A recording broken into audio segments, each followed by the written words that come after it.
Yo, what's going on, everybody? This is Psyche here, and look at this! I got the new Survivor skin, or at least I did, if it was on my account. What is going on, guys? I always love doing that, guys. We got the new S skin. It's totally on my account. This is wonderful. I'm so lucky. I'm so happy to have you all here to see the new showcased gameplay of the new Survivor. Whatever her name is, Aquarium or something like that. Thank you all so much. I'd like to thank my family, my friends, the person who gave me this, my account, of course. You know, yeah, what's up, everybody? Welcome to the stream. No, this is not clickbait. I actually am going to be playing with her today. You know, the part of whether I got this skin or not, that can be clear. Her name is in the title? Alright, shoot, my bad. I wrote that title. I should know. Alright. Here we go. Aquarium is the new Survivor here. So we're going to be playing today with the Aquarium Nitty. I know, right? We're so lucky we got the S skin. Congratulations, Saki. Thank you so much, Nitty. Alright. What does this Survivor do, you guys might be asking? Well, let's go hop into a game. Pretty much, she has a flute, and that flute can do stuff. Alright? I think that's pretty cool. Don't mind the name, guys. I just recently changed my name. And there's a lot of neat stuff you can do with this Survivor, alright? We're gonna hop into one single training match just to show you guys what's going on with the new Survivor. Aquarium, as I like to call her. And yeah. First of all, let's read the abilities real quick. So pretty much, the long story short with the Aquarium Survivor is that she can do 3 different things with her flute. She can move faster, she can jump forward, and she can hit the hunter left, right, or straight forward. And when you do that, what is it gonna do actually? It reduces the hunter's movement speed by 25% for 1.5 seconds, so that's pretty much nothing. The more important thing is when you hit the hunter into a wall, it says right here, upon being knocked back and bumping into an obstacle, the hunter will be stunned for 1.2 seconds.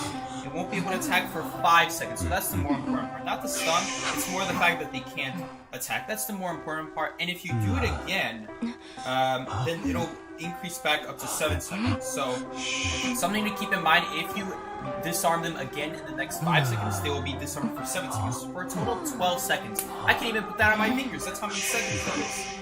I'm not used to how I can just lift my finger off the screen. I usually have to hold it. And the more survivors there are to her, the less it'll stun the hunter. The less it'll, not stun the hunter, the less it'll prevent the hunter from swinging. So there's these mechanics to keep her in place from becoming too strong of a support character. Because you can imagine how out of hand this can get when there's a Aquarium Survivor chasing after you and you can't swing because, like, for 12 seconds you can't swing because she's just knocking you around, and it can become a huge nuisance for the hunter. So, how the heck do you actually choose what you want to do with this? I'm figuring out firsthand what we gotta do with this Survivor. So first of all, it looks like if we just tap it, we just get to move 5% faster. I mean, at least I hope I am. I can't really tell. And what can you do?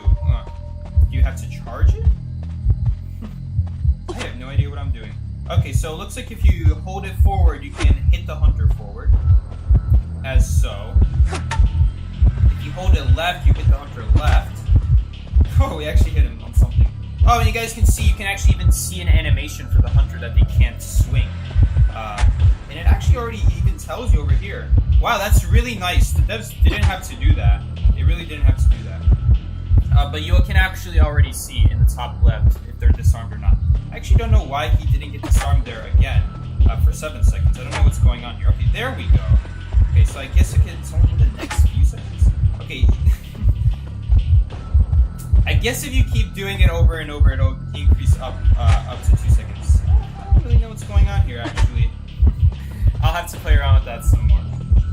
Okay, and then the last thing is you can jump forward, so you actually have to hold backwards. So there's a few things you can do with this. Obviously, you can do it over pallets, but I think it's more impressive to do stuff like this. That saves way more time, let's be honest here. I mean, the pallet is cool, but I prefer this. I prefer this. That's brilliant. Brilliant, jumping over pallets. That's brilliant. I personally just prefer that. So yeah, very, very interesting. I don't know. Now that I'm playing this Survivor in person, I don't know for sure how practical this is gonna be. Like, it's already situational to jump over windows and pallets. Like, really, Acrobat really rarely has to do any of that. That didn't work for some reason. Acrobat really rarely has to do stuff like this in the first place, so I don't know. She also has some other abilities that I don't really care about. Her footprints disappear 1 second faster, and every time the hunter swings near you, you drop health slow, but you also stun longer. So that's something you keep in mind, and she takes longer to open gates by 30%. So very much like Acrobat. Anything Acrobat can do, she can do. You just gotta remember that. And anything Acrobat can't do, she also can't do. So right there, she can't jump over that window, just like Acrobat can, but she can jump over this, she can jump over that. Anything low terrain really works. They nerfed the flute. How much? They nerfed how much flute you have stun time, I think. Alright. So, that's pretty much it. I want to see if you can, like, do a few other things.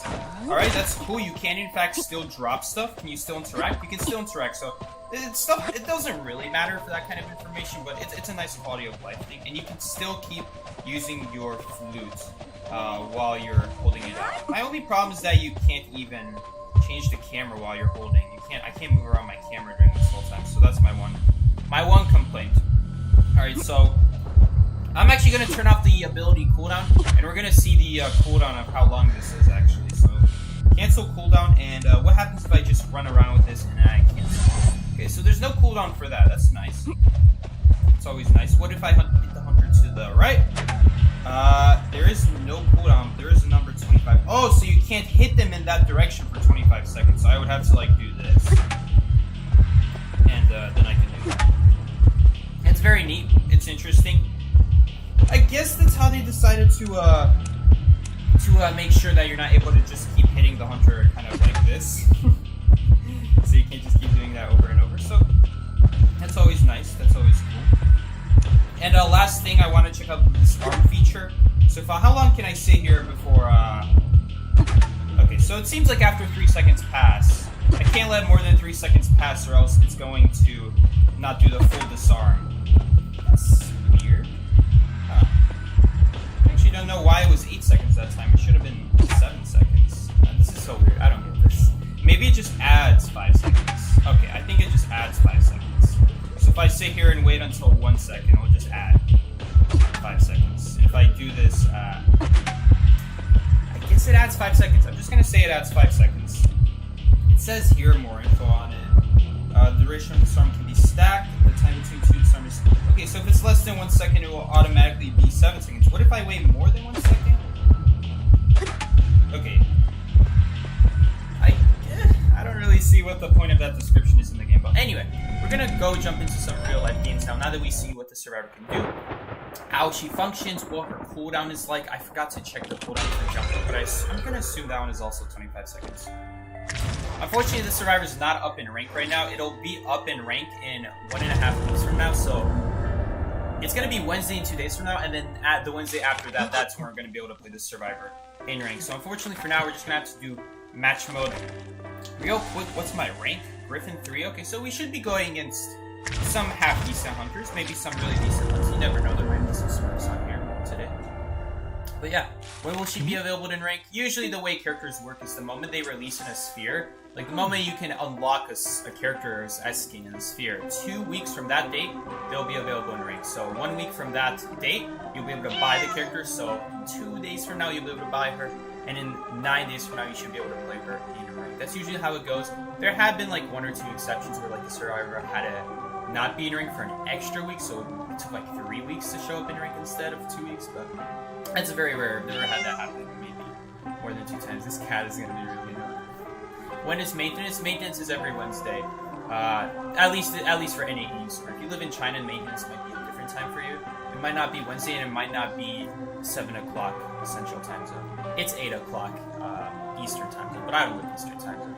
Thankfully, for whatever reason, the server time is based off of Central Time Zone, so I have the same time as the server, so that's really nice for me. She can go in rank next week. Exactly. Whose account are you playing on right now? I'm playing on Nibby's account right now. This is my friend. We recently actually met up in real life lately. And I actually got a gift from one of my friends. Here, I'm going to show you guys. Check it out. I got my first IDB merch. got a Gravekeeper. He doesn't stand up by himself, which is kind of sad. So he just kind of has to be in this ball if he ever wants to. He can't sit up. It's kind of sad. And it's not like something you can hook off a keychain. So it's gonna be hard to find a place to have this guy sit up. He kind of just slides off of everything. But yeah, we got the mini Andrew, confirmed coming as the next survivor pet in the game. Can you put the grave on a charger? I don't think so. This is just a little chibi figure. He's got a big head and a little body. Typical chibi style. I think that's how you pronounce it, chibi. I might be saying something completely wrong. Did I change username? Yes, I totally changed my username. I just so happened to get the skin, and I also just so happened to change my username. No, not at all. I'm actually on someone else's account, so I might have been playing on my own account today. Starts barking. Where did you get it? I didn't get this. My friend gave this to me. My friend. But yeah, I did not get it. This was like given to me. My first ever IDV merch. Alright, we're gonna be waiting here longer than I thought. But yeah.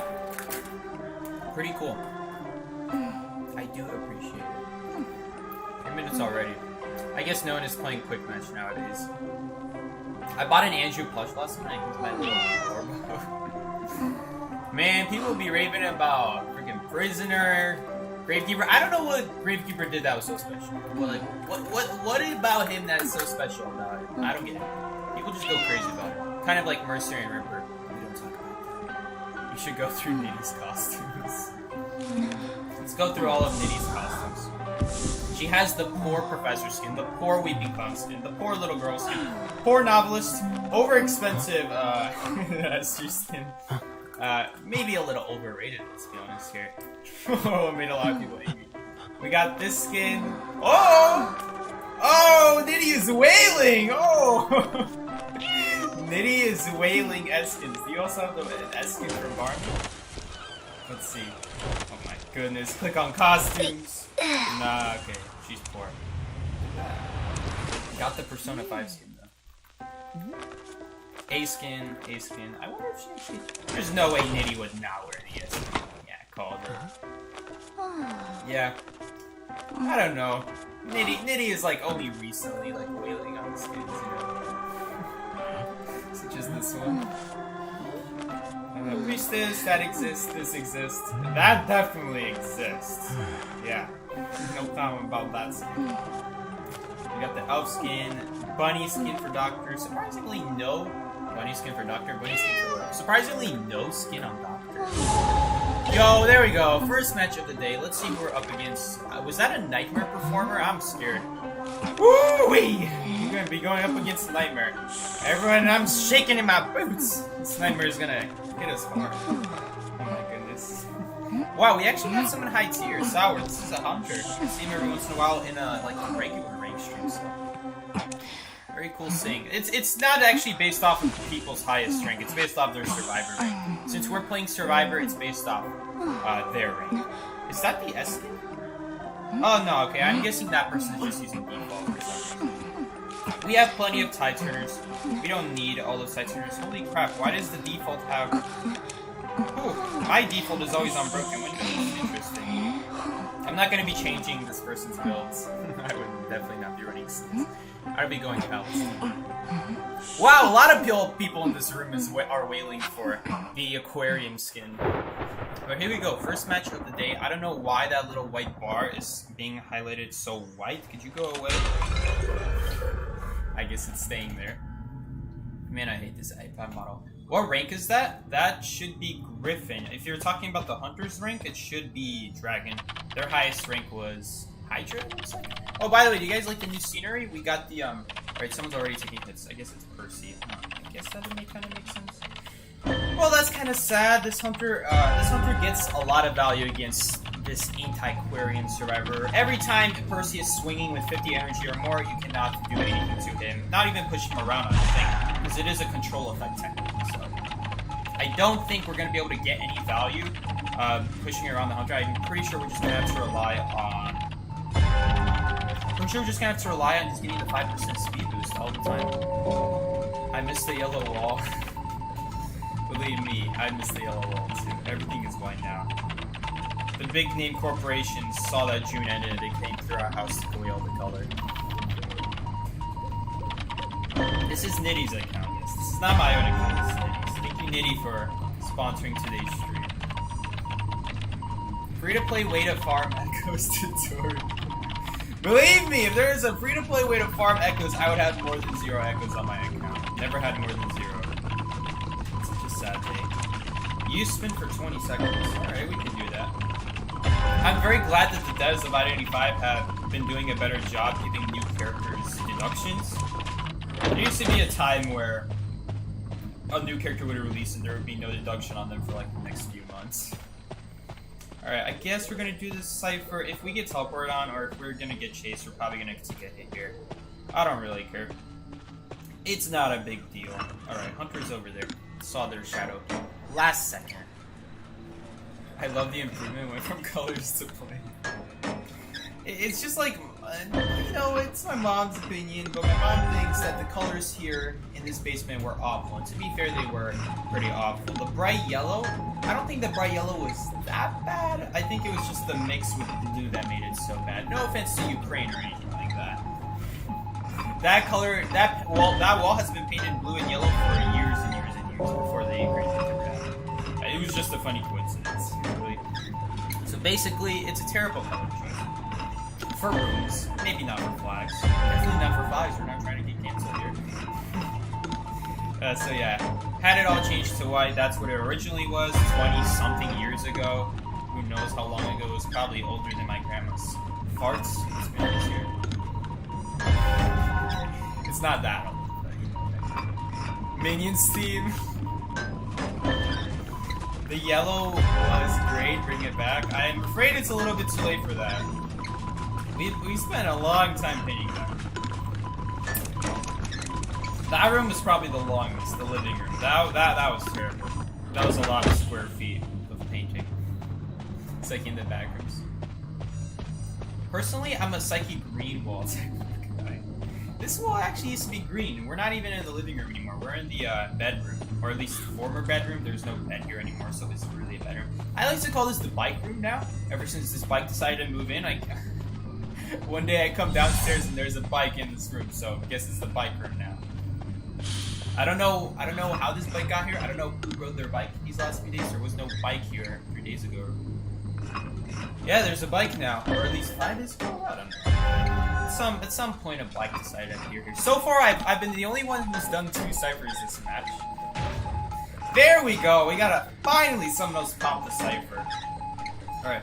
This person has been taking a long time to catch these people. You know, given how many ciphers I've done at this point, this is only the 3rd knockdown, so I'm glad everyone's doing well. Oh, the bikey room. The bikey room. Replace S with B and you get. Okay, we actually have. I'm still gonna be doing 3 ciphers this match, but at least our teammates did the other 2 ciphers. Okay, so we're gonna do this, I suppose. I think we're also gonna have to do this. 5% boost, that little bit is going to be very, very helpful.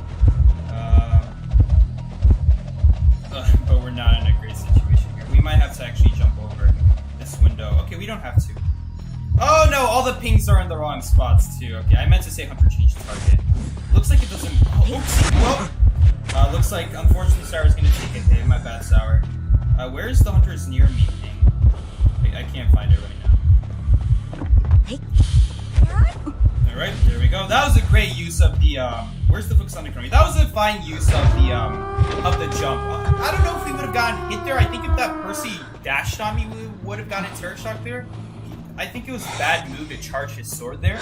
Because I don't, like, even if we vaulted that normally, I don't think that would have been a hit. If he angled that better, I think it would be a hit, but given that he charged his sword and that he angled it poorly, that was not going to be a hit if we just vaulted that. Ironically enough. I forgot to check how much durability we lose every time we use a, every time we lose something. Where is the Hunter's near me? Go right. Oops, I didn't mean to do that! I didn't mean to do that. Okay, we're gonna die, unfortunately. Yeah, we're gonna die. Oh well. I forgot. Oopsies. I'm over here just automatically dragging down. I forgot how this ability works. I'm over here trying to find the ping. Hunter's nearby. Well, Hunter is gone now. Where's the Hunter change target button now? Guys, we might actually not win this because I just randomly jumped. Alright, I might actually after, while we're doing this match, I might just make a, instead of changing this person's build, Nitty's build, for pinging, we're just gonna... Oh, how much durability did that use actually? I forgot to check! Swings are 13%, jump is 20, and the spinning takes 1%. Thank you so much, Garfield. It probably already said that somewhere. Probably over here. I guess it has to be in the book. It's not here normally. Alright, well, it was nice knowing you guys. We have literally nowhere to go. Okay.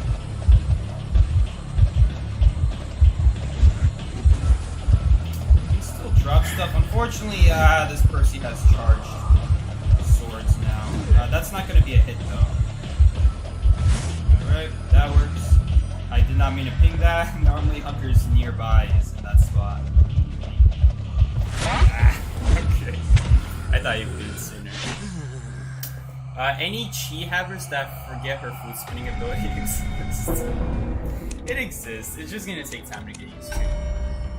Alright. That was a fine first match. Ogre 3 player. Maybe they were using Percy for the first time. You never know.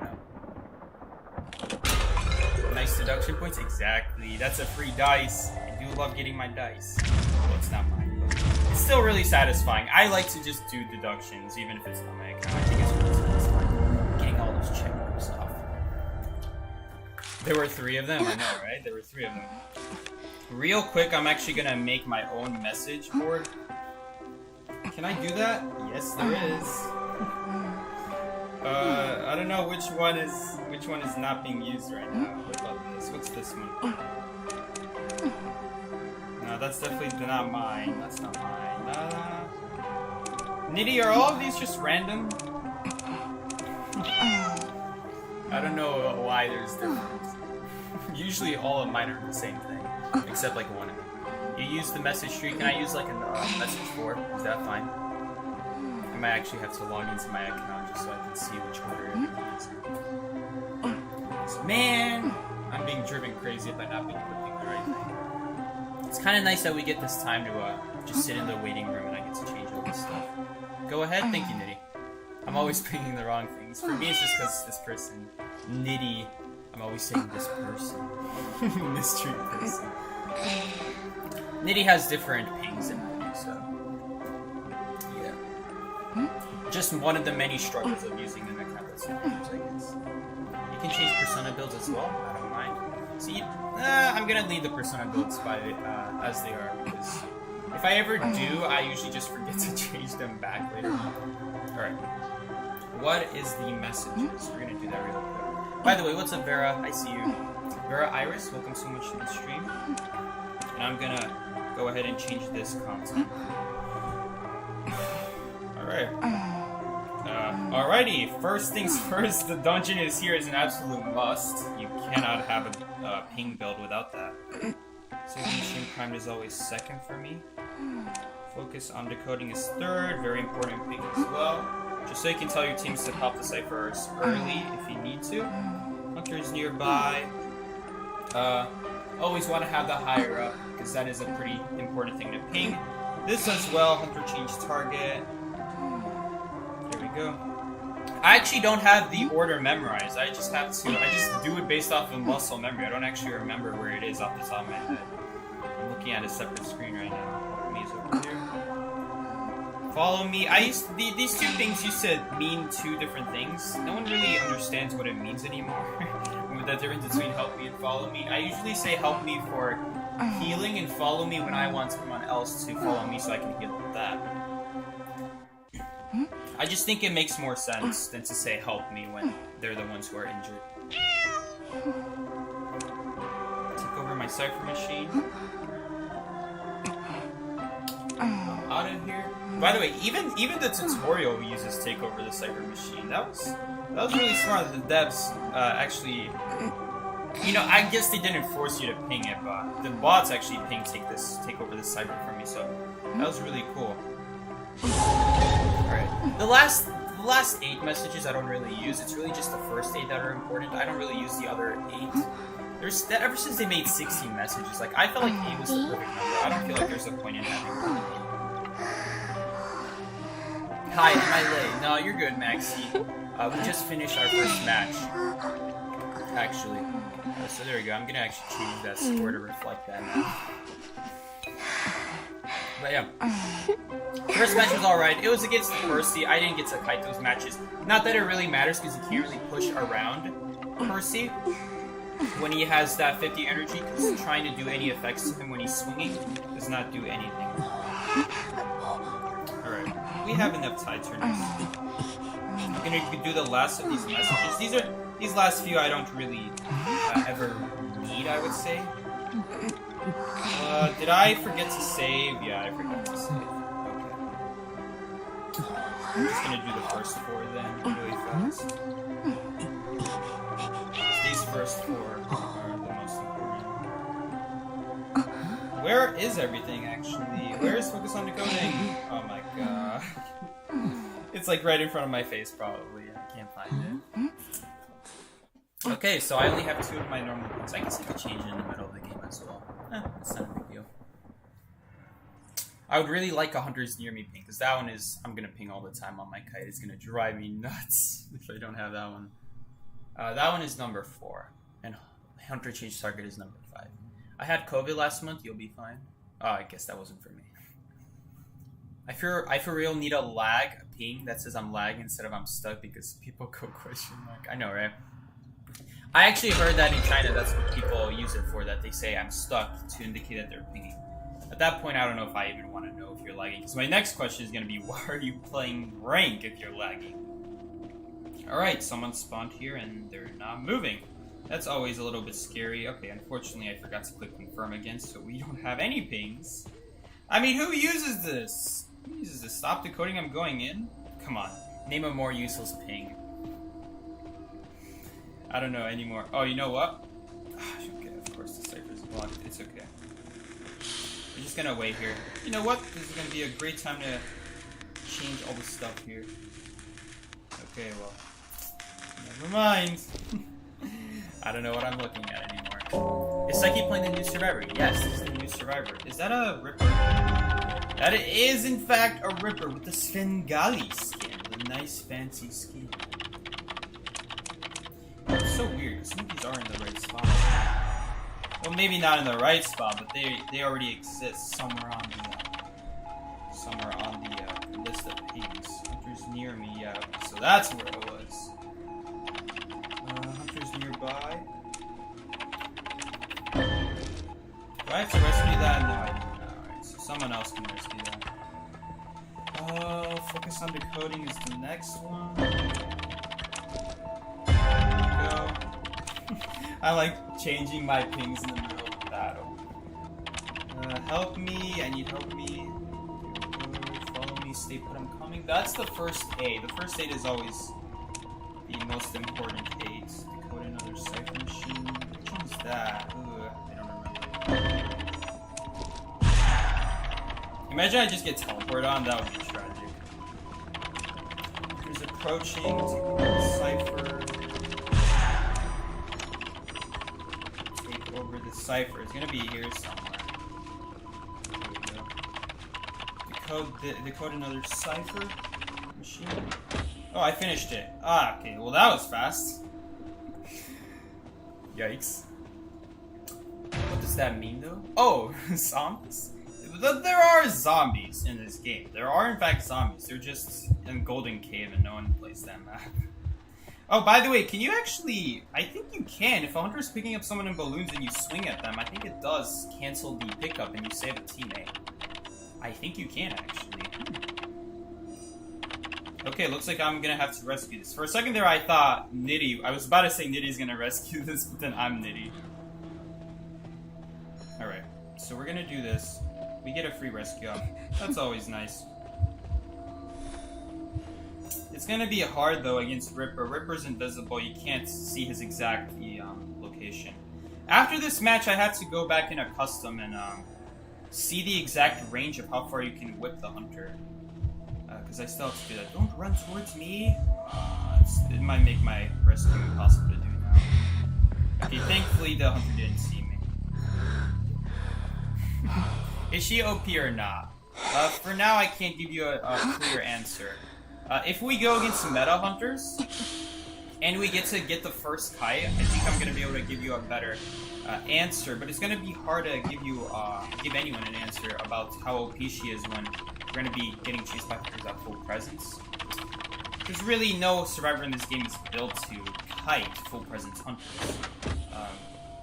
And especially with like a new survivor, you want to start off no presence, so you get the basics down. Why do I not get notifications? My bad, I forgot to make a Discord notification. We're gonna do this after that match. After this match. Do that after this match. When did you get the S tier for Antiquarian? I did not. Someone else, my friend actually got it. We can actually... Okay, never mind, I just dodged it. Okay, I wanted to stun him. Ah. I actually wanted to stun him. Oh, I guess we could have stunned him there. Okay. So a lot of this, there's something you can do with Antiquarian that I don't think any rescuer besides Coordinator can do, and that is the fact that you can actually stun the hunter on the rescue to prevent any lucky terror shocks. Now normally that doesn't matter for most hunters in this game. Most hunters in this game swing slowly, so you can actually get off the chair still when you see them swinging. But there are some hunters in this game that swing immediately, in which case it's going to be very, very nice to be able to stun them momentarily, even a little bit, just so you can guarantee that you won't get terror shock on the rescue. Because when you are going to get something like Axe Boy or Lizard or Clown, those hunters who have an instant swing, it's just, at that point, it's just a 50-50 whether or not they hit you or not. Like, did they guess correctly that you were about to rescue? Because if I ever get terror shock from these hunters, it's always like me touching the chair for like 0.001 seconds. That's usually what ends up happening. We should really heal up. So, do you have enough tokens for her A accessory? I probably did if I worked on the... Yo! Oh, that was really cool. I don't know if you guys picked up on that, but the Antiquarian actually hit the hunter against the wall so that he can't swing. And then, am I gonna heal you? No, we're not, because... Well, we should, because this Gravekeeper is gonna die in this chair. Oh, wait a second, wait a minute. Wait, maybe he's not dead. Okay, never mind, he's dead. And, I can't actually take that portal. If I take that portal, he's gonna kill me for free. After this, I think I'm gonna spin my flute. Yeah, we'll do it here. It's a 5% boost. It's really hard to tell. Honestly, I'm not even sure if I'm getting it. I'm just gonna assume that is he gonna break that pallet? That's a mistake. You should never break that pallet. That pallet is very easy to go around. You never have to do it. I will say it's a little bit annoying that every time you what's it called? That you use the that you drop a pallet or you use a window, you have to okay. Wow, that's really annoying. I actually still used my flute even though it didn't block. That's really annoying. And there's no pallet here. Oh, and that hit through. I didn't think he would hit me in time. Dang. The fact that there was no pallet there really screwed that kite up. And I tried to actually block the Foggy Blade, but... That's tough. That's tough. I tried to block the Foggy Blade, it didn't block the Foggy Blade, and it still took on my flute, so I don't know what happened there. That was really unfortunate. So, do you have enough tokens for her accessory? I think did I answer that already? No, I didn't. I would if I actually worked on the event. By the way, how much... Okay, there we go. Cypher's Mark. That's about what I expected. Don't die immediately. That's not that great of a pop because you can just easily walk around. And, honestly, they should have waited on that pop. So that way I can position myself towards a better area, but going to shore is not a better area. There's no way I can last the kite there. And we already used the shed pal, so that's not really an option either. There's a window there, but after that I'm gonna die. is the problem. I guess I'm gonna use this for the speed boost. Why not? Follow me. And he just uses teleport. I think we should be able to open this gate in time, even with the decode debuff for the gate. We should still be able to get this off. And that would actually be a good time for me to change my messages as well. Take over the save for me. So yeah, is she OP? I would like to go against stuff like Sculptor and Bonbon to be able to answer that question better. Stuff like Naiad, Geisha, Dream Witch, all those hunters would be really good to go against so that we can make a better judgment call. But right now it's kind of hard because no one uses Ripper. So it's kind of hard to make a judgment call based off of just Ripper. Are we actually not going to get out? Okay, no, she did leave. Alright. There we go. We got a tie. We had a very unfortunate start, but we're playing quick match, so I'm not looking to win these games. We're looking more to see what the survivor can do. And I guess some possible mistakes and bad things that you could run into, like what happened to me there against the Foggy Boy. That was really sad that happened. There we go.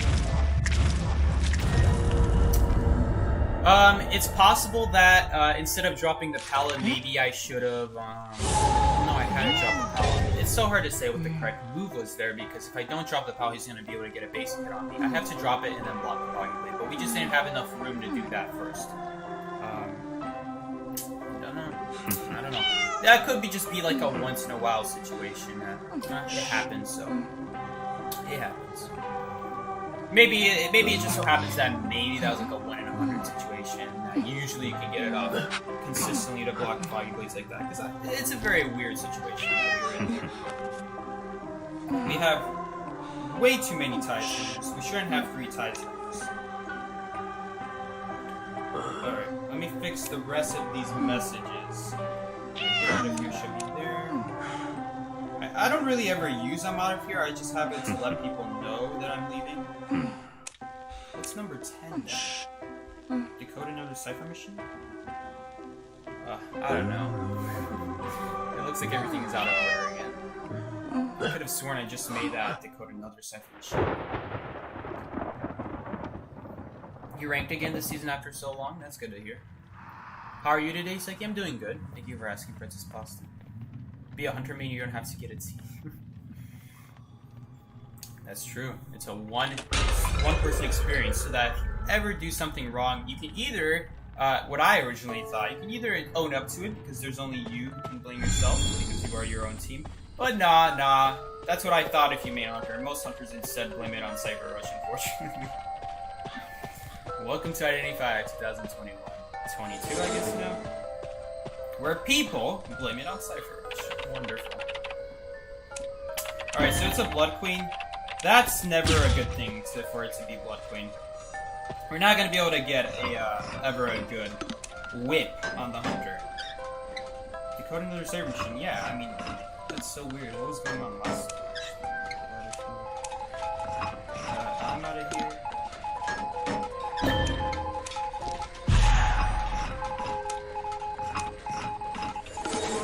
That's not on me, right? Okay. That's not on me. Good. Because I probably would have gotten Terror Striker. I don't think I would have gotten off in time. 16 is item status. Number 13 is forget about healing. Actually, I think this one is number 14. Forget about saving. It's possible I could actually assist survivors while they're fighting Blood Queen. So even though I might myself not be able to do a great fight against Blood Queen, it's very possible that Antiquarian can actually help other survivors against Blood Queen by preventing Hunter swings and stuff like that when she uses her mirror. Okay, my one complaint still, even when I have all the pings in the right spot, on Leo's memory, because of the snowball button, all my pings are pushed down, unfortunately.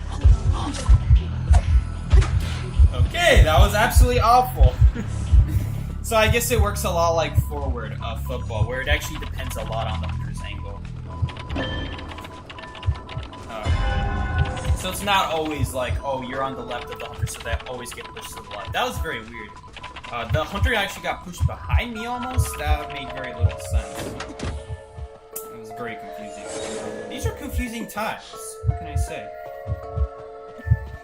I wonder if we're actually going to be able to support the embalmer with these cane whips.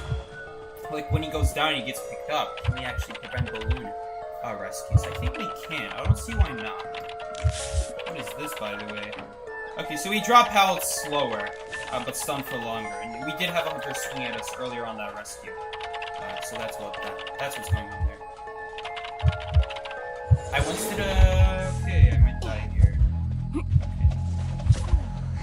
We already have a cowboy protecting him. Also, Embalmer's anyway picking himself up immediately.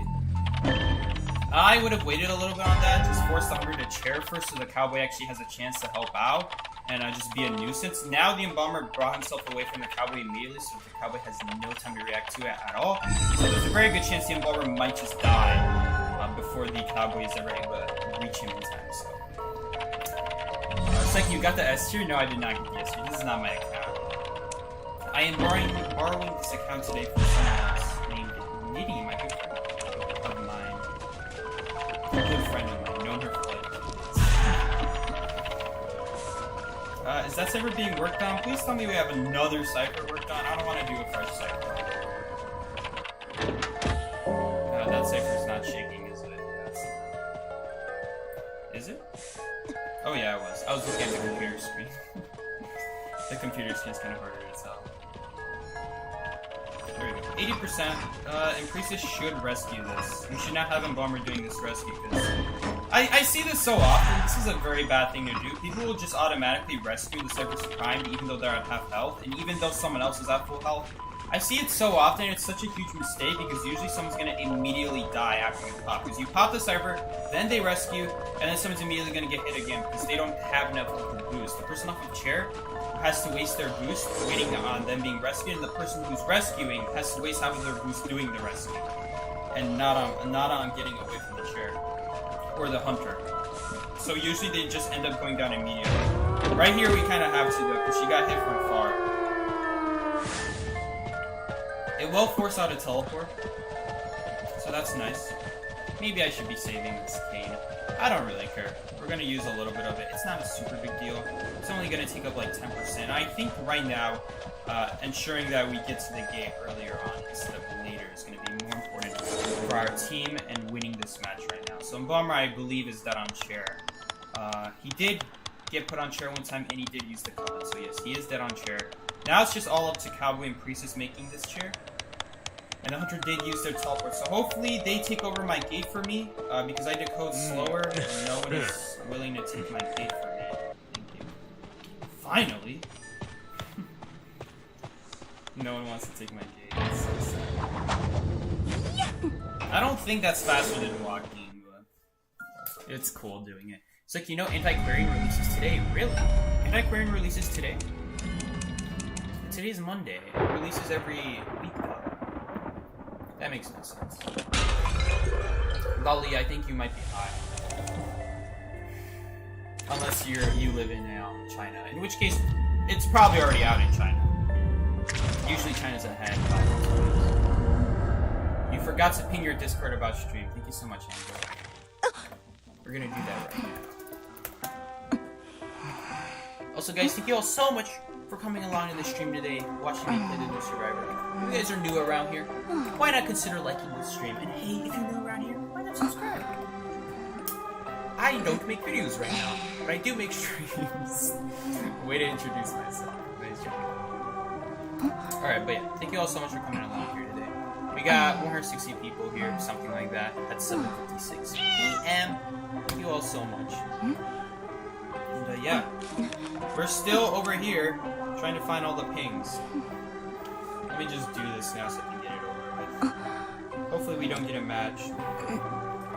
Why is it all in the wrong order now? I don't get it. Why is it not updated? In the game it's updated, but for some reason. Sorry Nitty, it looks like message content 3 got changed somehow. I don't know how this happened. Oopsie, sorry. Well, it's okay. I'll just go back to the beginning of the stream. I'm gonna change it to what it was. Wait, what happened to OBS? Okay, okay. I thought the camera froze there for a second. Okay. I guess I'm not gonna have time to change my opinion. Message content 3 is officially mine, I guess. Suki, when do you go back to school? I think it's 2 weeks from now. I'm not sure. I'm gonna have to double check. I haven't been checking. Streaming the Survivor Antiquarian the Escape. There we go.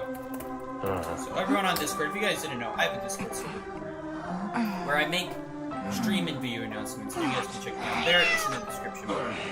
Also, if you miss any of my past streams, there is also a playlist down in the description below, or you can find it on my YouTube channel, where you can find all my past streams in that playlist. Even the ones from like 3 years ago, or something crazy like that. Hello, Psyche. I just got to Dragon, but also just started school again, so I'm doomed. That's it, yikes. My name is Eggplant, exactly. That's me. The server has recently become a garden. Everyone is naming themselves after garden food, so that's what we're doing now. Alright, hunters spawn, I'm pretty sure behind the shed. I don't know. Okay, looks like I was very, very wrong. I was very wrong. Hello, Psyche, I'm eating tacos right now. Welcome, Skag. I hope you have a splendid Taco Tuesday. Is today Tuesday? Yeah, today is Tuesday. Happy Taco Tuesday, you Skag. What country is it? It's a violinist, okay. Fun fact, you cannot actually destroy the violin note when it's by itself. Like, when he throws out one violin note, you cannot destroy it. At least I don't think you can. I don't know. It seems like Antiquarian doesn't seem bad. It just doesn't feel that great against a lot of hunters. I feel like against a lot of hunters, you can anyway kind of, like, if it's Geisha, you don't have to destroy the butterfly, you can just pick it up, and that's actually better to do. Anyway, because then you can actually look at her and prevent dashes, which is much better, I would say, than just destroying it straight up. But I guess you get destroyed if you already have a butterfly, I suppose, because you can't pick up more than one butterfly. I got a notification on my computer. I thought the stream like crashed for a second. We're not. Oh, okay, I did not mean to click support. That's awesome. Yeah, I don't think I'm ever going to change those last 4 messages. They're just hiding somewhere. There's no way I can find them before I get accomplished. Alright, nice. We did get the rescue up. That's very good.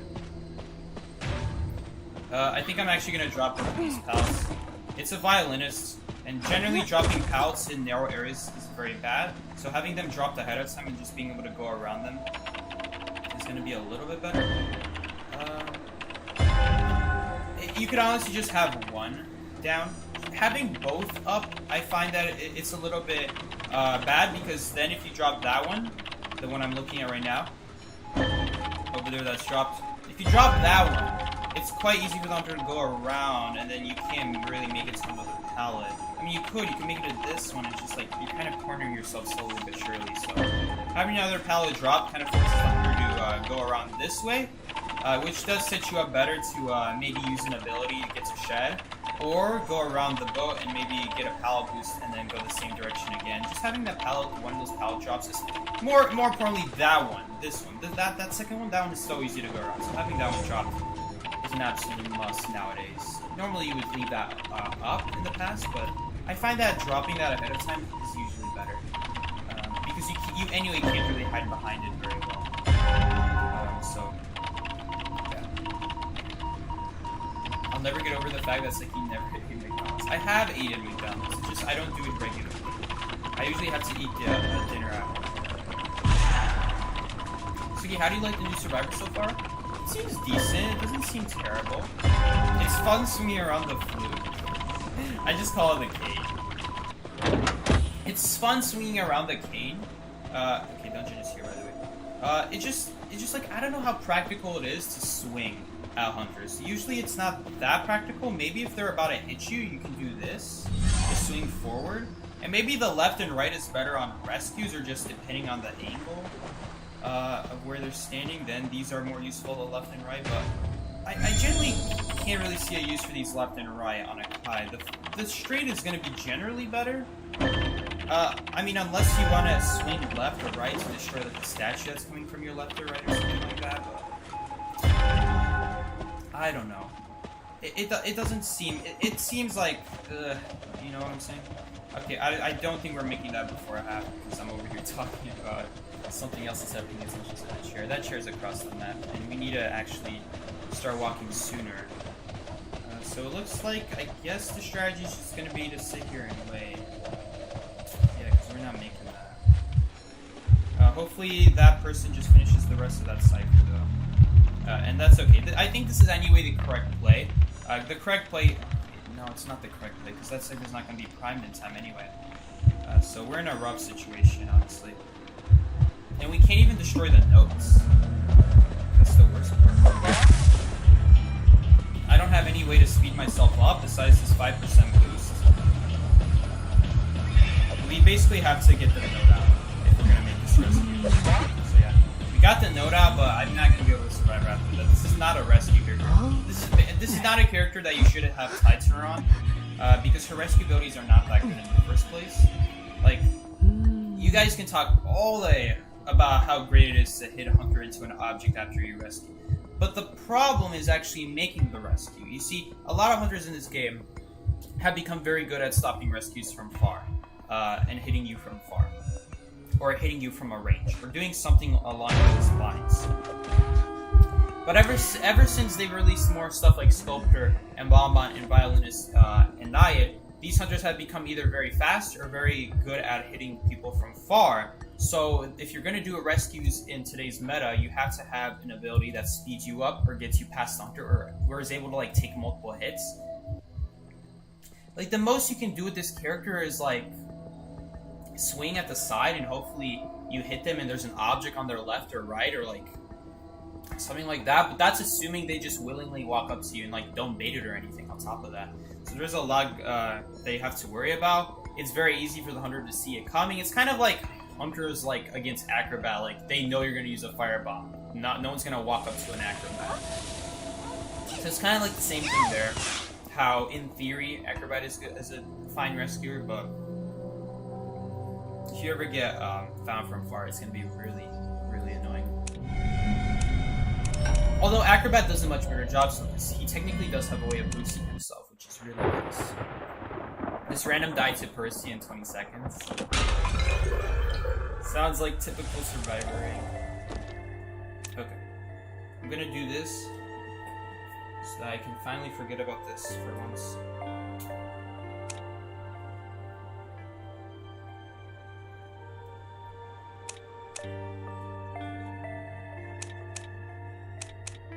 The sorry is not really necessary, but if I ever look like an idiot... The reasons I have sorry is because there is no other ping I would wear anyway. All the other pings are not that useful. So, may as well apologize. Normally I would not carry sorry if there was a better ping. Seki, do you think Perfumer is S tier worthy, or would you say she is a solid A tier survivor? She's at least an A tier survivor, but if you're really, really good at Perfumer, she's still an S tier survivor. People say that she's become a lot worse because of stuff like Sculptor and Bonbon. I actually think using Perfumer against Sculptor is actually not that difficult at all. Because a lot of it actually comes down to accepting basic hits instead of statue hits. So if you're ever in a situation where it's very easy to take a statue hit, you could just keep baiting out statues, and when the hunter finally gets close enough, that's when you use your Perfume and prevent a hit. And a lot of people start bringing up the argument, well, what about full presence, Sculptor, what about that?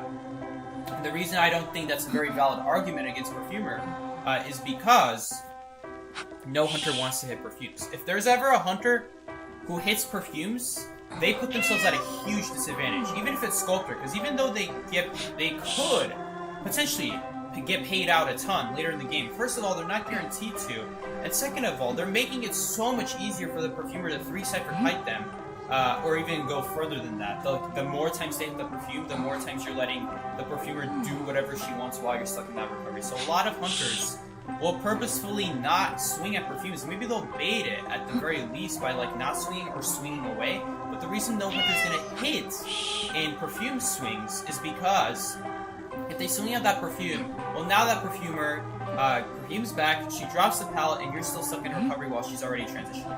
If you perfume and you don't hit the perfume as a hunter, if she perfumes and you don't hit it, what that allows is, yes, she still is going to be able to drop the pallet, but you didn't lose any time. You could immediately break the pallet, and if you have faster pallet breaking, it could even work in your advantage still. And so that's really Perfumer's specialty. Against Sculptor, every other hunter, you can kind of just do whatever you want. A lot of people say Naya counters Perfumer. That is absolutely not true. You just don't let her circle you. Keep running in a straight line until she's eventually forced to return her harpoon. That's when you use your Perfume. And hopefully when you are running in a straight line, you are running in the direction of the pallet. That's what you should be doing. I've never had a time where, like, that is not the case. Like, really, if you ever don't have a pallet in front of you, within Perfume range, after you do that against Naya, then your crowds are just not good, or you're just in a very bad area. It's because sometimes you do start in a bad area. Imagine if Perfumer didn't get the speed boost after hit. So yeah, exactly. So if you're a very good Perfumer, you're always going to get a speed boost. So even good hunters who are good against Perfumer, even might still struggle against Perfumer, just because she does get like half of the speed boost from a hit. So she's got that going for her. Lucky Guy is very good with Perfume, obviously. He gets the whole veteran bonus, so it's actually like a 3-second boost instead of like a half-a-second boost with Perfumer. But yeah, every other hunter you can kind of just do whatever you want at that point, and she is very, very good against pretty much every other hunter. Like every other hunter, especially Blood Queen, especially Geisha, and you see those a lot in loads here, absolutely be picking Perfumer. She has plenty of items, and her items activate immediately, which is very, very important against a hunter like Geisha, who's immediately dashing on you and swinging. Less important against Blood Queen because she can't swing at you immediately. You just make sure you're like waiting until you actually start seeing the swing against those types of hunters. Because they swing slowly, and you don't want to let them bait your perfume. You want to see them swing, at least force them to swing first, and like have them swing in the opposite direction. If they swing at you, and you perfume perfectly, you do need good ping at the end. That's what you're looking for with Perfumer. If it's an instant swing hunter, you're not going to be able to do that. Lizard, Axe Boy, hunters who have instant swing, you can't possibly react to Perfume. I have some people tell me you can. You cannot. Like that point, that's just guessing. There's no way you are actually sitting down and you're like, I'm going to wait until I see them swing. It's not humanly possible unless you're a robot. And the robot seers know what I'm talking about. The bot seers. The bot seers, whenever you're playing like bot matches and there's a seer, they won't even go into their animation for like throwing out an owl and spectating. They'll immediately be sending owls as soon as they detect a swing, no matter how fast hunters swing. So that's what I'm talking about. If you're a robot, you can immediately detect that there's a swing happening, because no swing is technically instant. Every swing has some delay. It's just I call it an instant swing because it's not humanly possible to react to. Stuff like Geisha and Blood Queen Photographer, those are slow swing hunters. Those are hunters you should be able to just sit there and react to without wasting your perfume until you see them swing. So, Sculptor as well. Boban, not so much. I have a lot of people tell me you can. Maybe. But I'm gonna say no. We are going against an Axe Boy right here. So if this is our first Axe Boy here, then this might be a good time to show the ability to block hunter ability. So that's gonna be really cool. Hopefully we get first chase here and I get to show that off a little. Hopefully we don't get slowed down when we use the cane. I can't remember. I forgot. I think there is an animation to swing your cane left or right or straight, so that's not going to be so good for kiting because you don't want to having to use your abilities while standing still. That's never really a good thing. But I guess it's better than letting the X-Boy get a speed boost. So it kind of cancels out. If it's something like Sculptor, well then that's kind of a problem because you might destroy the statue, but you're standing still doing it, so kind of fall behind anyway. Hellenberg should get better. Honestly. Every time Hellenberg gets stunned, gets like its 1 second boost afterwards. Whoa! That's a new chair! That was not there before! Whoa! Okay, I did read a few days ago that they changed 2 chairs on Lakeside. They added 2 chairs. That is definitely a new one. Okay. There's also one by the shore, which I don't think I've seen yet. Wow, that's a new chair. I remember when like this map had like half as many chairs as it does now. A lot of the maps have at least 2 or 3 chairs that used to not be there. Every map I think that is in rank has a chair that used to not be there. And honestly, it's more like, it's not even like just one, it's more like we're talking like 2 or 3 or something crazy like that. It's a ripper. Peeper rippers. Alright, so he was actually chasing some of that whole time and I had no idea, unfortunately. Chasing the Explorer. I'm just gonna let him leave this area. And I'm gonna assume that he's gonna keep cutting here. Let's see, maybe he changes his route right here? Nah, okay, so we're just gonna have to do a Cypher. No. He actually did change his route. I just wish that like people would like ping so I get a better idea of what's going on. So this is actually not a bad chair to rescue. Even though this is not a good chair to rebound off of, it is better than a lot of these other lakeside chairs. Like this one is out in the open, that one is out in the open, this one's out in the open. That chair at least has like 2 pallets by it. And I should really destroy this peeper. Now it's a little too late, but this peeper's gonna disappear in about 10 seconds from now. But I really should have destroyed it sooner. So yeah, it will disappear. Once you guys hear the peeper sound. There we go. That was the sound I was talking about. I guess I'm gonna rescue this. Do we have a rescuer? Wow, he really dragged all the way over here? Well, that's really bad for our decoy progress. And he dropped it. I just don't have a good rescue ability for this. You can't hit through that. That's a box in the way. We're just gonna try to stall the rescue. We're gonna wait as long as possible. You see, he's trying to bait out the go, and we're just gonna stun him. There we go. So yeah, you do have to stand still. What? How come he was still able to swing? Oh, it's because there was a survivor next to me. Okay, so that's not worth doing in that case. That is actually a terrible move. Wow, so actually Antiquarian has even less rescue potential than I realized. It's because of this specific ability. When there is one survivor near you within 12.7 meters, it's reduced to 2 seconds. That is not worth that at all. This is a terrible rescue character now. Absolutely terrible.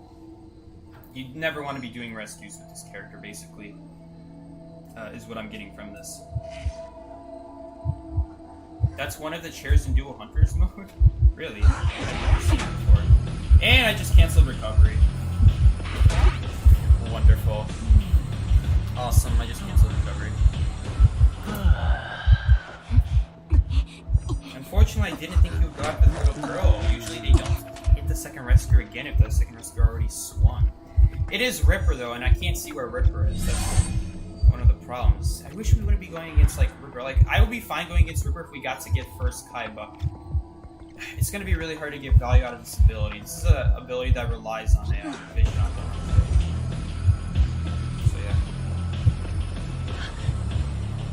Ripper's not after me anymore. But we're still gonna stay behind objects, not be out in the open. Sorry, I guess we are technically out in the open, but what I meant to say was not next to the hunter where you can easily see us and detect where we are. So this should be a fine place to heal. I doubt he's gonna chair here. She wants me to heal her first. I guess that's fine. Not super great. Looks like you finally catching your streams. Welcome, Samer. Welcome to my first stream. Not actually my first stream. I do appreciate you. Thank you all who come here for the first time. Yeah, playing the aquarium survivors, I like to say today. That cipher is done. Please don't tell me middle is done, or else I'm gonna be walking a very far distance for the next cipher. All right, looks like we're walking a very far distance for the next cipher. All right, here we go. Yeah, it's a friend's account. This is not my account. We're playing on a friend account today. I am done on chairs, so it would be nice to get healed. It's gonna be so hard to block Ripper with his foggy blade. It's gonna be so difficult to do. Because I can't even see him in the first place. Well, I guess now we can see him, but we're just gonna die to a foggy blade.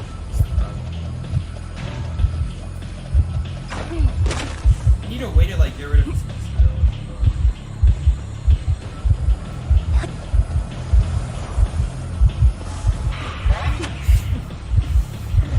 Yeah, that's what I'm talking about. Like, he's invisible, I have no really great way of seeing where he is. So that was a great stun. I am gonna drop that pallet stuff just for later. I know he can go around it, but it's gonna be nice to have that pallet up for later. He's just gonna become invisible immediately. So that's fine.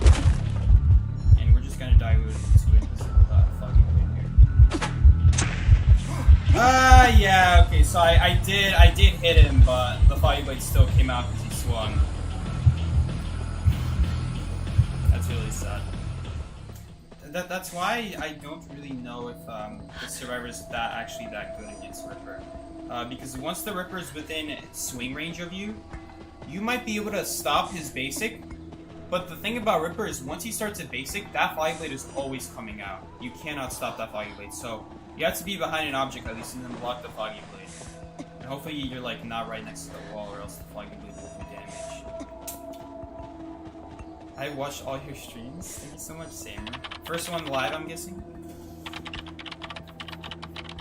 Not the thank you from the Explorer. Thank you is not a ping anymore. He was just doing it because someone killed him. You admire my game since a lot? Thank you so much. I've been playing the game a long time, so you pick up a lot of things over time. But yeah. This Ripper is playing very interesting, switching targets left and right. It's gonna give us a chance to tie this game at least. I don't know if we'll win, but... because I'm damaged. Right, I'm gonna miss this calibration on purpose, just so I can see where he is. Looks like little girl is gonna die. Or at least she's gonna take an unnecessary hit. Okay, there is the Ripper. We're just gonna have to take this window. I don't like this window against Ripper because it's so easy for him to go back down the stairs and around.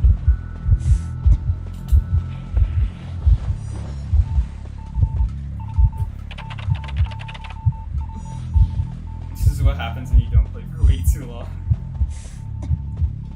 NES peepers. Alright, we already knew he has peepers. He's just really good in this situation. Thankfully he didn't drop it. Okay, never mind, he did. Thankfully we already have another sector anyway. This is not a big deal. You and I both started playing Identity 5 since Season 2, but I was an Asia server. That's about the best of the year. Asia has a lot of competition over there in Asia. I wish we had some of that in EU. But yeah. I'm so glad that you watch, even though all the way out there in Asia. I'm guessing you don't live in China, because I don't think you can watch YouTube in China. You can only watch Bilibili or something like that. Alright. There we go. We have no business winning this game. I should be dead a long time ago. Is she hard to use? I would say yes, but not for the reason that she's skilled, mostly because she's just worse than other survivors, so... Really, I don't think it's actually... I don't think it has anything to do with, like, oh, she's a very good survivor, just hard to use. I think it's mostly because she is a worse survivor, which is what makes it hard to use. It's going to be really hard to get value out of each year on Hunters. Like, if there's already a survivor next to you, all you really get is the stun. You don't really get anything else from the game. And if you're cutting by yourself, then like, the best you're going to get out of swinging at Hunters is, like, I don't know, like, destroying an ability, but trying to like hit the Hunter is very risky during a kite because it can easily go backwards and then hit you again. It could sidestep you basically, just avoid the swing and then hit you. And it's gonna be very easy to do as the Hunter too, because well, maybe not very easy, but it's just easier because when an Antiquarian does that, they have to stay still, which means at that point, if they dodged it, no way you're gonna be able to reach the pallet. Unless you did it next to a pallet, in which case, why did you swing? You know what I mean. Doesn't seem easy to use with a bad pick. You could say that about every single Hunter and Survivor in this game, regardless of ability. But yeah. I guess playing this game, you may as well say playing this game is impossible. I think that would be the best way to say it. What type of persona trait would you want added? I would like one that lets you crawl as fast as you walk. That was actually an original ability in this game. Maybe not for crouching. Oh yeah, it was for crouching. Or was it for walking? There was a thing in this game, I'm pretty sure it was crouching. There originally was an ability. It was right here. It was this one. Back when obsessive used to be right here though, and curiosity didn't exist. And it was either this or this. Mechally used to be up here, and distress used to be here. No, I did not get the skin, Miki. This is someone else's account. I think it was here. I'm pretty sure it was right here. Because distress used to be here, actually. Yeah, my bad. I don't know why I'm seeing distress is here. Distress used to be here. There was an ability that let you move 40% faster while crouching, and they removed it. In favor of what? I don't remember in favor of what. But they did remove it. There used to be something like that, where like when you were crouching, you moved 40% faster. Someone else in chat remembers. See? You remember. Encanto remembers. Like 40% exactly. There was a thing like that in this game, and I would carry that on all my builds. Maybe not on all of them, because it is a little bit... But you know what? My regular Survivor builds look something like this. And here's the thing. I have nothing to spend these last 10 points on. Great Power has become... Sorry, I have the wrong one. I always carry all in Great Power, because I go full on in on kiting. I have full belief in my kiting.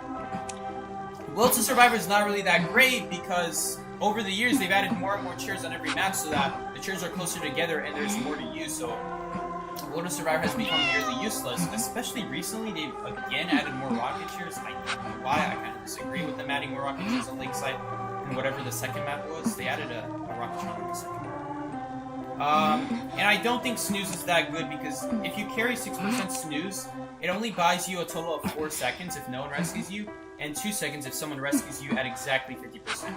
Every second that someone rescues you faster than 50%, you get less and less value out of snooze, because it's a percentage value. The longer you're not rescued, the more value you get. But sometimes you're not going to be able to get rescued at 50%. Sometimes they'll have to rescue at 40, usually. Maybe 30, maybe 20 if someone did a really bad job hiding on the I don't like this ability, because it's very situational, and I just don't like it. So these last 10 points, I just don't have anything to use. I guess snooze is like the best thing. Sticker is not a good ability because you immediately get looked up. There's really no business in using Sticker. People say you can run Sticker to crawl out the gate or get some dungeon gold. When does that ever happen? Never. That is like a 1 in 1,000 thing where Stickers actually help you. If it's an actual good hunter, they're not even going to let you get close to that gate. Let alone you crawling out. So, Sticker is not really enough. And then he's gonna change her build after this. Just roasted both of her traits that she uses. So yeah.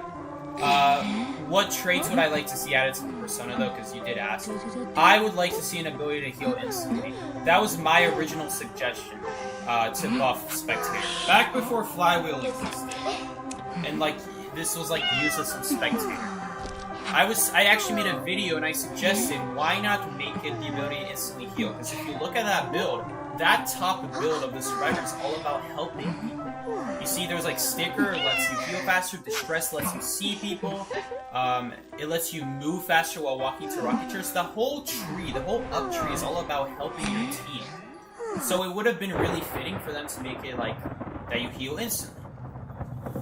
Someone else in the comments of that video actually suggested why not make it like the ability to attack the hunter and free yourself if you're in balloons one time a game. Kind of like the Tide Turner. Hunter spawn corner house is the key spawn. And I always drop this out. It looks like this is a hunter that isn't using Cypher blocking though, because this Cypher is always blocked normally if they actually have that ability.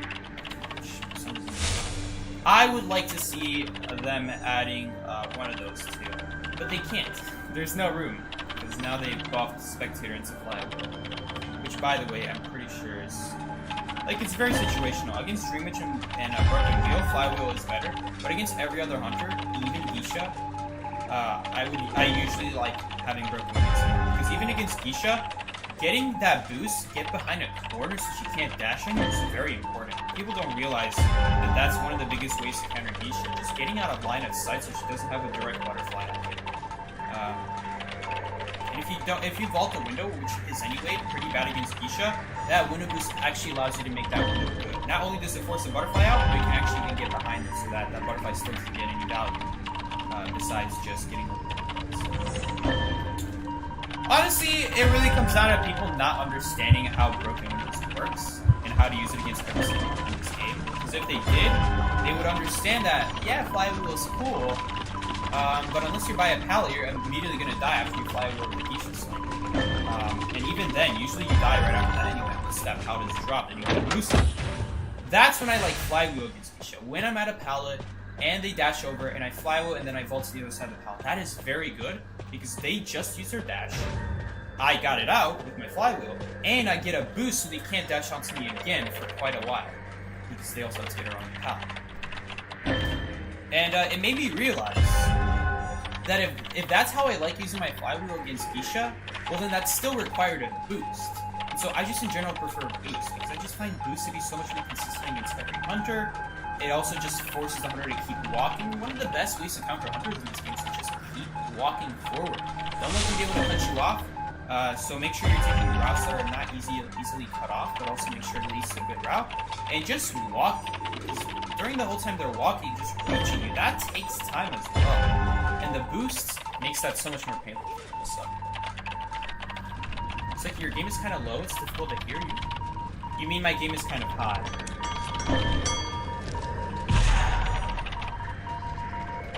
You think it's difficult to hear me? Or like, okay, it's too loud already. I'm gonna reduce the sound a little bit, thank you.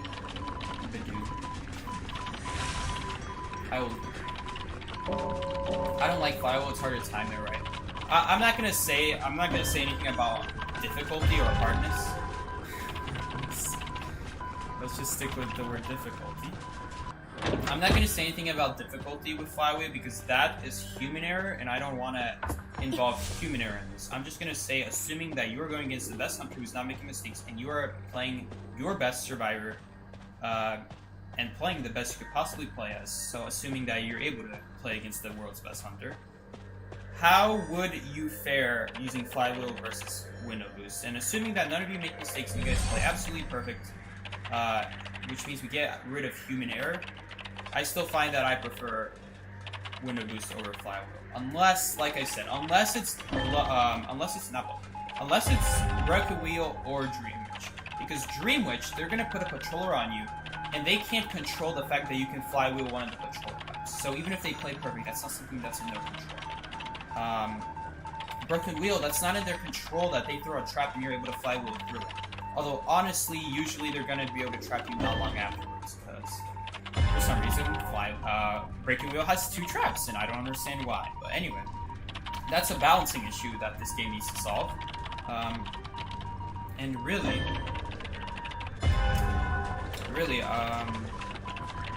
yeah, I find that if you're going against the best hunters and you're playing the best survivor, I just find flywheel to often.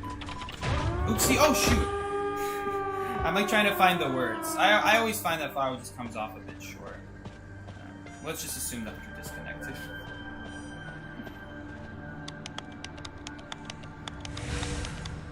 I actually don't really like flywheel against Naiad, because trying to time the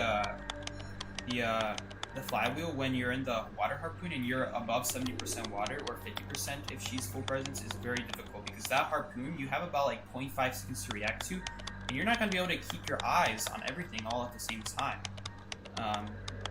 And so that one, even with perfect gameplay and perfect no human error, you still have human reflexes to worry about. We are not robots, so I'm still accounting for, you know, human reflexes, how fast you're able to react. And sometimes it's too fast, so really against Naiad, unless you walk in the water, like let her throw her harpoon and then walk back in the water so that you can gradually increase, which I think is anyway better to do, honestly. It's just more reliable than just like hoping you time it perfectly with the harpoon. Yeah. I anyway prefer boost against Nai, because the moment they return their harpoon, I just boost away, and that's all the distance they have to make up again, plus I'm getting out of the water. And usually that boost is enough to get like at least 10% water. Basically what I'm trying to say is going to take them a lot of water to get that all back on me with a boost, so. Yeah, it's cool, but I find that against Nai, the fact that it's so hard for her to catch up to you if you get a boost right if she returns her harpoon. That's what I like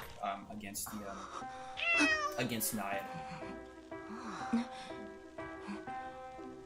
Was the percent high? What percent?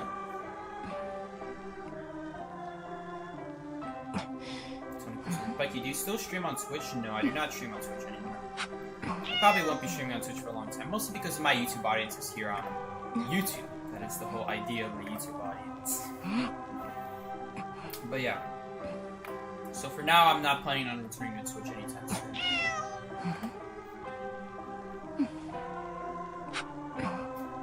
God, the chat is so low.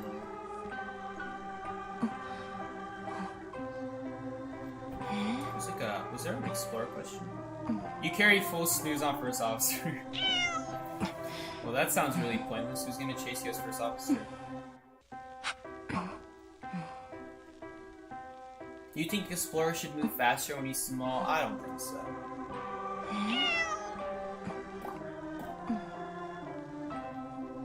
Y'all remember what Voyer's old map was like? Yeah, those were the good days. What's up, Quinn? Sucky, did you eat well? I ate pretty well. I ate mushroom soup. Sucky, look at post chat.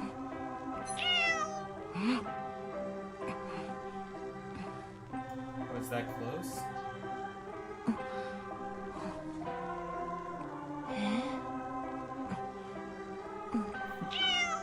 There's nothing really that important to see. I don't even think they're arguing. I think people are just like, man. Hi there, Seki. How many essences you spent to get this skin? I didn't get this skin. This is on someone else's account. I would never spend echoes or light bulbs on any S skin because I just don't think it's worth it. If you're gonna reliably get any S skin, you have to spend at least a couple $100. And I've never spent any money on this game on my account at least. I've been gifted lots of skins, but I've never spent money on it myself. So I didn't pull the skin. If I ever pull this skin, it's because I got something off the logic pad and I got lucky pulling it. Like there's a few. I got the entomologist skin by luck. I got the professor skin by luck. But usually for these characters, most of the time I like borrow someone else's account, and that's how I'm able to show you guys this gameplay. It's kind of sad though because we haven't been getting chased. It's more exciting to play like a new hunter than a new survivor. This new survivor, there's like a 25% chance we get to kite, and this is not really a rescue character, so we're not gonna be able to show off rescue potential either. IDV devs love you, they do? I don't even think they know I exist, honestly. Like maybe they know I exist. I don't think they love me, but I don't even think they really care that much about their innate EU player base. This is a key spawn. Hunters spawn by Big Bow at the very top of Big Bow. So we're going to be keeping an eye on the Big Bow. And we know for a fact, on top of that, Lizard spawning here actually confirms it even more. That it's Big Bow. So even if I got spawned to the side, there's no way it's not Big Bow. So, fun fact, you cannot actually destroy the cats with the cane, so... I don't know if it's even possible, because like even if the devs make it so you're able to destroy the cat still I think has a bigger range than the cane does, so I'm pretty sure the professor's gonna get chased right here. No, the doctor's getting chased. How in the world is the doctor getting chased? No one's pinging anything, so I have no idea what's going on. Alright. She's cutting over here. The ant took a little bit of an interesting route. Normally, when they spawn Big Bow, they go over here on the shore. And if you're a good survivor, you're gonna know where the hunter spawns because you saw that I got key spawn. And so you'll be able to rotate to shed. Professor did the same thing, although I'm pretty sure he did it because he saw I was at the cipher. So that's like kind of completely different. But yeah, that's normally what hunters do, and then you go to shed and then they find someone there. Or if you want to keep rotating, you can, I guess.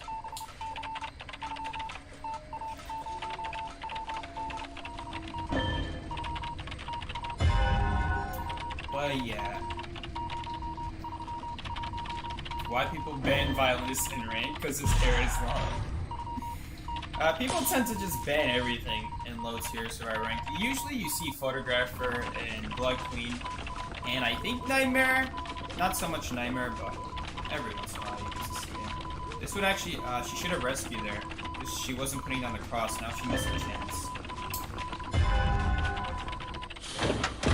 Like, once you're in front of the chair and the ants still didn't place a cross, that's your chance to that's your chance to rescue. Because then it's going to be too late if they put the cross and you're just sitting in front of the chair at that point. So I'm hoping this priestess runs away. Now I'm being chased? That's weird. I really want to do this cipher. Trying to get these ciphers done is going to be very important.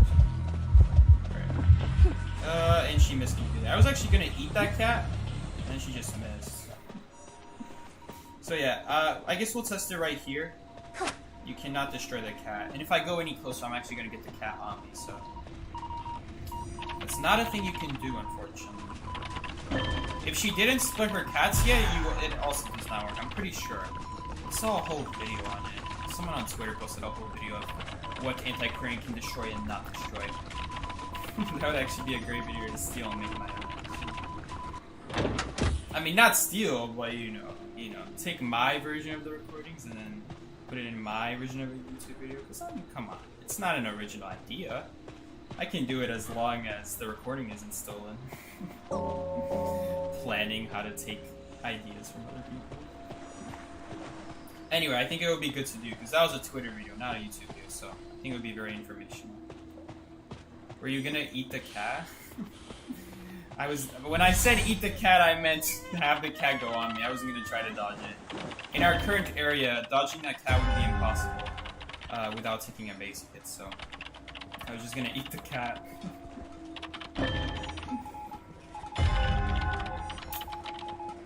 Alright. I don't know what this Anne is gonna do though. This Anne...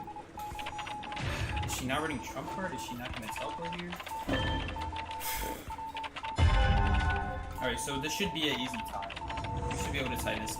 Psyche the cat eater? No, stop it, stop it. I'm not a cat eater. Okay, there's the trump card. So, if this Anne is greedy, she's gonna teleport on the cipher now. If she's gonna play it safe, she's gonna hold on to the teleport for a late game and use it on the gates, which is anyway the safer strategy and more reliable than teleporting on the cipher. The cipher is primary. And so we just need this professor to do one good rescue. As long as he doesn't go down on this rescue before making it. He could even get double hit after the rescue, it doesn't matter. As long as he triggers a cat before getting hit, or if he makes her hit the chair somehow. Either way works. Here we go, great rescue. Professor, pretty fine. Priestess is gonna thank the professor, and we're gonna go ahead and just wait until he died, and then we pop, because he not died. I'm gonna drop this pallet because this pallet is... I really only use this pallet for a speed boost, and that's about it. I don't have any other use for it. It's kind of weird. You have to wait on the animation to stop before you can start spinning the cane again. Okay. If I had to say, now that we played a few games with Antiquarian, who's better? Acrobat or Antiquarian? Because they both have the same debuff, so at this point... You're just looking at the advantages. Since they both have the same disadvantages, it really comes down to advantages. And I'm sorry, but Acrobat just has way better advantages than this Survivor does. I mean, like, it's cool and all being able to destroy bombs and destroying statues, but it just doesn't seem as practical as just jumping away from the hunter and putting a debuff on them. That seems a lot better. Plus, your abilities are not just locked into jumping.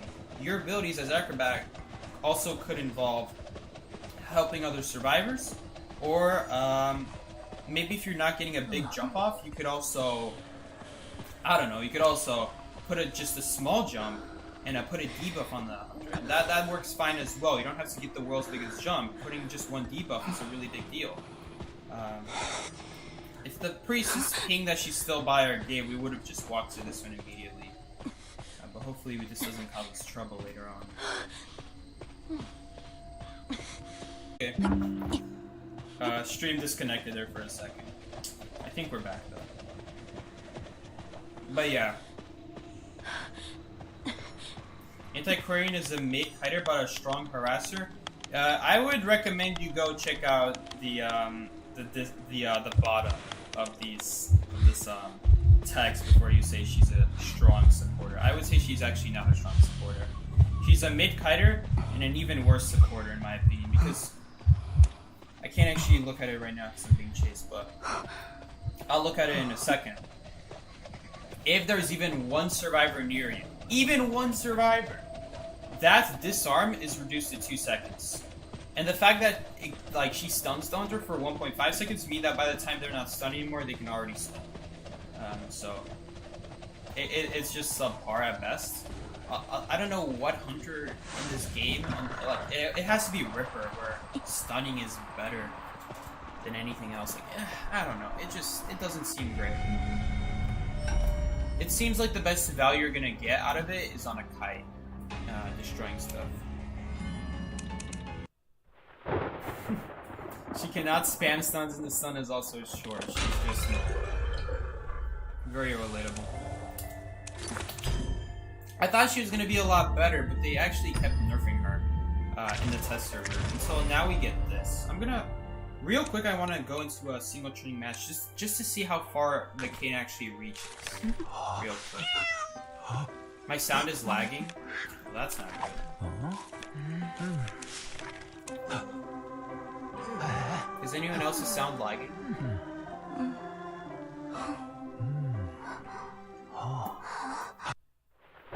Alright, so real quick, we're gonna go ahead and... Not for you? Okay, that's good. Batter is better. Exactly. Batter, you cannot compare these two survivors, really. I don't think you can compare them. Okay. So, follow me over here, please. That's actually not bad reach. That's not bad at all. So, okay, so you had to be a little bit inside of the red line. So, about this is pretty good. So that's actually quite a big reach. What about going sideways? So yeah, it looks like if you're swinging sideways, the range is about the same actually. It looks about the same.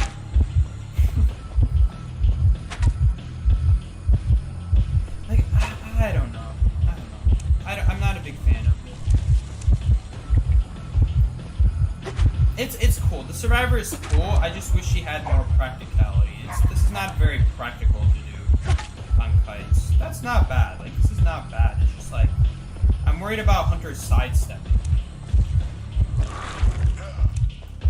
And that and the fact that you can't turn your camera while you're trying to select which direction you want the you want to swing. So, just one of my many problems with this.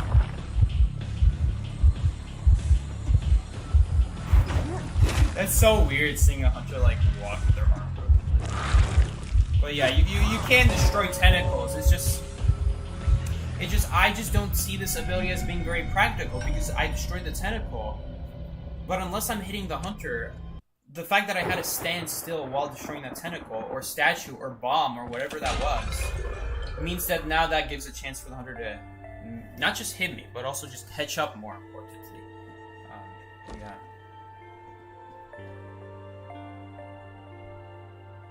It's like your audio is choppy? How choppy is it? Let me listen. Right, it's here on. Dude's on first officer. Hold up. I gotta say a few things. So, how are you guys doing today? Is the audio really choppy? Let me know right now. Why go listen to this video. It was like reflecting backwards. It sounds fine. Unless you guys are talking about like an echo, it sounds mostly fine. The audio seems fine now. Maybe it was just bad earlier. She's not good on PC.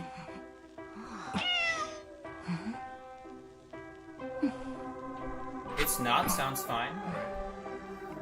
Can't wait for her buff. I'm pretty sure they're not gonna be buffing her. They kind of did her dirty like they did Professor dirty, where he really wasn't that strong of a survivor to begin with, and then he just kept buffing him. But yeah, I don't know, maybe the devs know something we don't.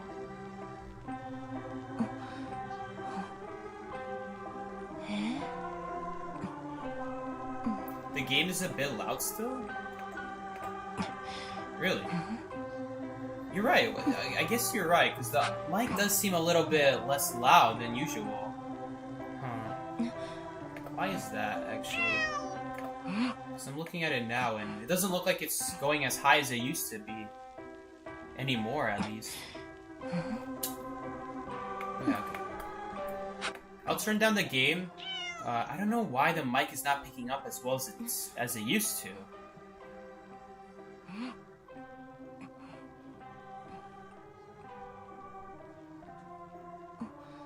Oh yeah. Skoshenka, it might just be you, because it seemed like everyone else is saying it's fine.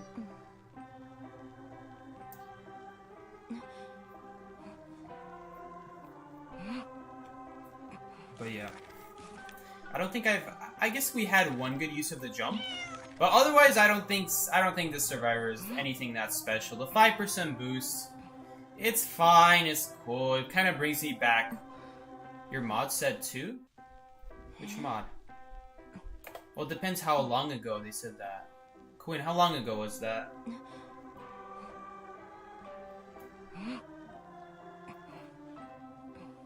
Yeah, you're right. The game seems like the normal volume. I don't understand why the mic is not as loud as it used to be. I have to talk louder. That's so weird. Yeah.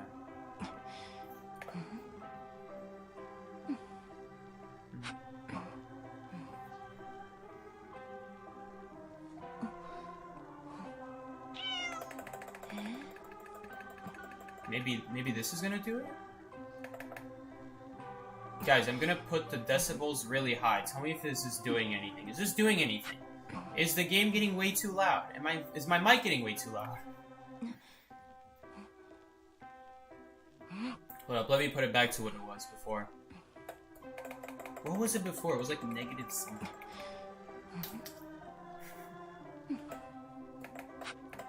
Did it get louder while I was doing that?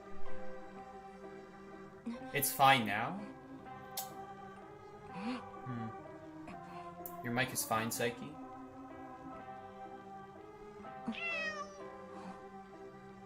I want to reach your level, Psyche, to be able to play with someone professional as you. Thank you, Samer. I imagine it's going to be a lot easier finding it in an Asia server than here, because it's going to be difficult getting to this level. I don't even want to say high level, because it's really sad in the NAU server trying to play, and then, like, you get people who just have bad game sense, maybe bad kiting routes, don't know how to change their routes.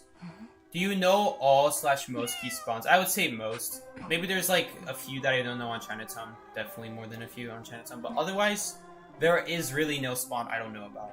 Yeah, the only spawn I really don't know about and I'm not sure of is like if it's not a key spawn and if it's just like a weak spawn, I might like have to check up on the camera angle because then that might be able to help me detect the hunter spawn better.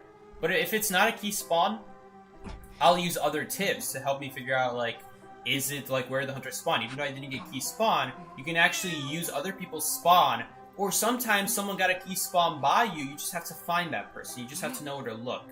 And if that person spawned there, well then you know where the hunter spawned. If they didn't spawn there, well then you can make that turn into a key spawn by knowing when they didn't spawn there. Unless there's a third spawn where a person doesn't spawn there. Basically, any spawns where there's like, someone spawns there, and if there's another spawn where they didn't spawn there, like let's say you get there's like two different spawn layouts, and two of them, you get the same exact spot. But for one time, someone spawned next to you, another time, no one else spawned next to you. And if those are the only two spawns, you can actually turn that into a key spawn from your weak spawn, just by being able to figure out, did someone spawn near you or not. Regardless of whether their spawn was key or not. And you can do that on Hospital. Hospital is very good for doing that. Figuring out where the hunter spawn without ever getting key spawn. So there's a very good chance we might get it here, because there's a lot of spawns on Hospital where you don't get the key spawn, but you can still figure out the hunter spawn. So usually I'm able to figure it out. We'll see. Ranking in AEU is just depressing. Okay. So usually this is a key spawn. Double doors is normally the spawn, but there we go. It is double doors, so. One thing I would just be careful of is there's actually a spawn right here. There's a second spawn right here, and if you get this spawn, hunter spawns over there, right over there. on the side of the statue. It's just sometimes you get pushed all the way over there where the key spawn normally is for double doors. So you have to memorize the camera angle, the camera position. I'm actually pretty sure the camera angle is exactly the same now that I'm thinking about it. So there is a chance you might just get unlucky and you might get this spawn put on top of that one, and there's no way to tell if you got the key or not because the camera's in the exact same direction. But in that case, we did get the key spawn. That was the key spawn, and the hunter did spawn double doors. But that's a key spawn that you have to watch out for. So I'm not even sure if it's a key spawn honestly anymore. I used to say it was. I've become more hesitant about it now because there is a chance that you spawn here, but you just get pushed over like 12 meters because that's the thing that the game does. Seki, the test server code? Okay, thank you. Thank you, Skashenko, for reminding me. Because I forgot to respond to you on Monday. And then ever since then, I don't think I've responded to you. Alright. I'll go read your Discord text after the stream, though. What's up, Sophie? Welcome to the stream. So glad to have you here. Always a pleasure having old and new viewers alike on these streams. No, I did not try your test server code, by the way, Skashenko. I haven't even responded to that Discord message yet. We're gonna do statue next. But it's a good opportunity. And I have a PC that works just fine. I mean, I've never played Identity 5 on it, but I expect this computer to be able to handle it. Psyche, if you play with someone called I Love Banana, that's me, lol. Thank you, Samer. I'll keep it in mind. He said you do play an Asia server, and our servers are separate, so I might not ever get to see you, but maybe if you log on, like, the NAEU server one of these days. You never know. Oh, I'm supposed to be decoding. I'm trying to reach for my charger. New Hunter comes out on test server soon, so you can stream it for everyone. I've been told that the test server has 300 ping, so I don't know if I'm gonna play, like, actual games, though. On top of that, everyone's been telling me that, you know, I played on the, I mean, it wasn't technically a test server, but I played on the server that was for tournaments recently. For the summer tournament, they gave everyone, like, their own code for a server made just for tournaments. And, it was awful, because if you try playing quick match, not only do you get 300 ping, you get matched with bots, so. I guess you might be saying, like, ability showcase, but I don't think it's, like, I don't think I'm gonna play more than 3 games, because bad ping drives me crazy. But you're right, we could definitely do that. I don't think, like, a whole 2-hour stream to it, though. Suki, how do you feel about Hermit? Hyped or not? Is he already releasing? We just got a new Survivor. Oh, by the way, my camera's at a weird position. There we go, it got fixed. So far I've done I've done 2 ciphers so far. I'm pretty sure someone else has done other ciphers, they just didn't finish yet. Dungeon is here, there we go. There's the 3rd cipher. Are bananas your favorite fruit seamer? I actually personally don't like bananas that much. They have to be, like, just about ripe, but not too ripe, otherwise they're awful. Like, if they're not perfectly ripe and they're overripe, you just get this. You just get this either a mushy or a banana that's, like, hard and no flavors. Only on Psyche streams will you be able to hear the words banana and hard right after another. Can we watch the character trailers on your stream to see your reaction? If I don't get copyrighted, yes. I hope I don't get copyrighted. I mean, reaction channels do this all the time, alright? So I'm sure I won't get copyrighted. I'll do it after this last match. We'll do one more match with Antiquarian. I guess it's not a rank match, so I don't have to limit myself to just 9 o'clock. But this will be the last one. I think we've played long enough. It happens to be like the one time we face like something like Feaster where we can actually use Arcane against. We're not getting chased, unfortunately, so. I'm definitely going to do a rank stream with this character. Don't you guys worry. We'll come back in a week or 2 or whenever this comes out in rank. And we'll do that. But for now, you know how it is with Quick Match. It's mostly just to show the character off. Not really anything spectacular, I would say. Alright, this is going to be really hard because Feaster loves to, unless it's a Feaster that easily gets baited. And I'm not going to use my cane because it's just not good when there's a second person near me. We're just trying not to get double hit here off the stairs with no recovery. Looks like we're all good here. Alright, we got a great rescue off. That was really good. We have the Cypher's primed anyway, so even if he hit there, we would be completely fine. I really want to destroy that tentacle for the first officer, but I know better. We should be working on the gates, and that first officer, if we're assuming they're a good player, they should be able to remember where the tentacle is and avoid that for their future route. You don't get copyright strikes from promotional videos. I sure hope so, because that would be really ironic if you do. Alright, we'll do it after, not this match, but the next match. We'll react to the Hunter trailer. You think she comes in rank tomorrow? She's not even available to buy. Really? Is she already available to buy? She's been out for less than a week. Usually this does not work this way.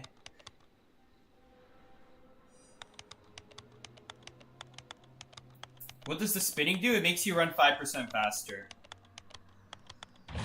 So, I don't know. You tell me if you notice that I'm moving slower or not. I don't know. I can't tell, personally.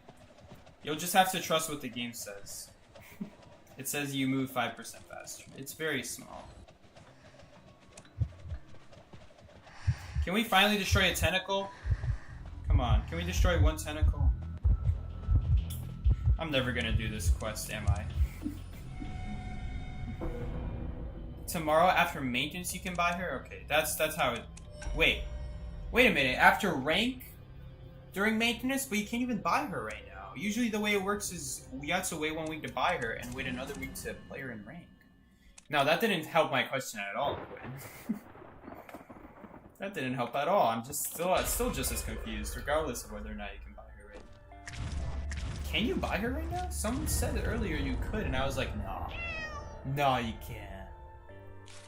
She's available to buy in 22 hours? Yeah, that will be tomorrow. Okay. So yeah, you can now buy her, but I would be very surprised if you can already play her in rank. There's no way you're going to be able to play her in rank tomorrow as well. That's not how the devs do it normally. But I'm confused. There was just a new survivor. You're already telling me there's already going to be a new hunter coming this season as well? I think we all know this means season 23 there's going to be no new character at all. Whenever something too good to be true happens, this is like this always happens. Like there's nothing in the next season at all if we get 2 of something in one season. There's also another new survivor coming soon. I wouldn't say it's another new coming. If you mean coming in 2 months from now, yeah, that sounds more realistic. New Hunter will be in 3rd Essence? What Essence are we at right now, then? Is this the 2nd Essence? Or is this the 1st? This is the 1st. There's a 3rd Essence? Wow, I haven't seen a 3rd Essence in a long time. I haven't seen the 3rd Essence since my old high school days. New Survivor Composer in store? Really? Composer next season, most likely. I thought this was the composer and they just changed her to the Antiquarian. I mean, she's got a flute. I would bet this would have been the composer. This is so strange. It almost feels like, to me, they're releasing a bunch of characters because they're preparing to close the game down for good and not get any more updates. Composer will be a decoder? Okay, it better not be a decoder like Postman is. Better not be one of the temporary BS decoders. Because no, I don't count that as a decoder. No way. There's also a new story mode coming called Ashes of Memory. Cool, cool.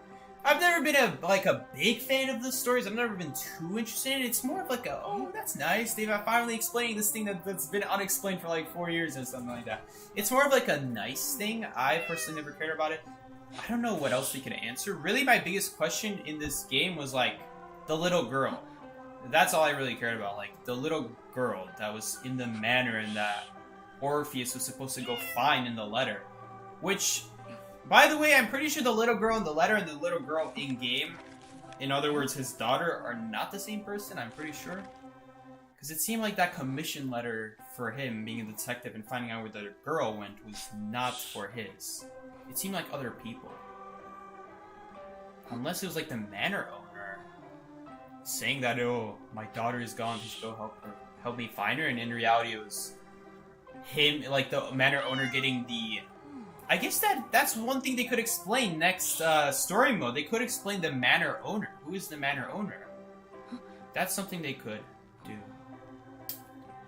You heard it here first, folks. Seki only cares about little girls. Oh my god, don't say that, Maddox. Is Frenzy Rhapsody leaving? No way. I haven't even played it yet. I've never played it yet. My theory of Little Girl is just that she's just a fragment of a memory of his childhood friend. Maybe because...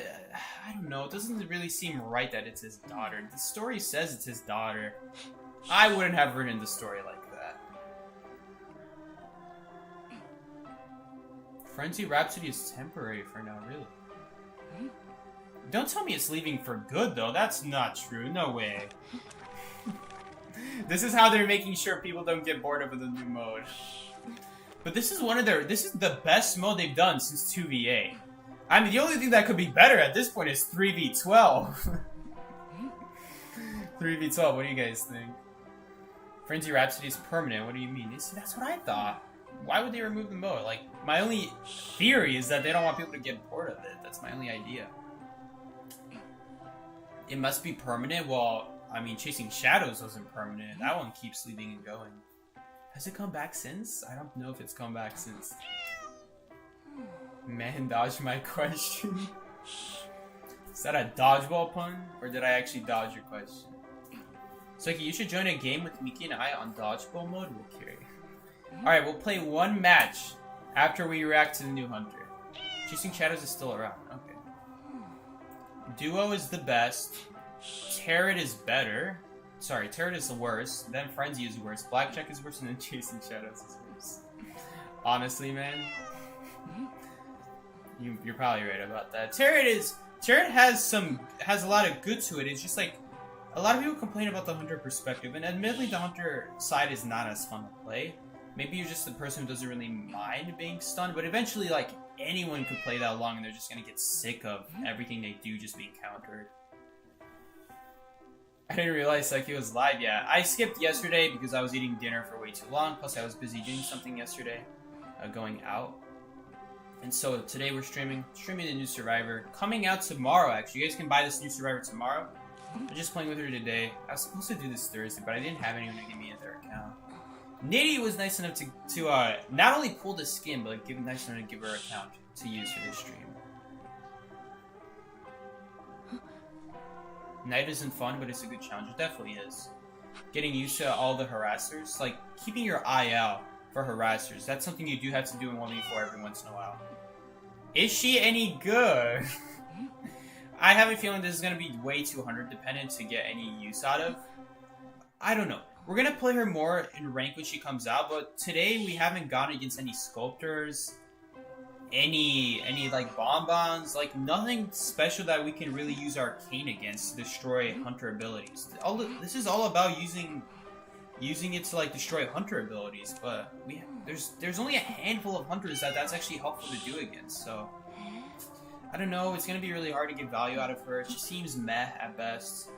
And I mean, her support used to be decent, but then they kept nerfing it to Oblivion, and now it only disarms the hunter for 3 seconds if there's one survivor nearby, so then what's the point?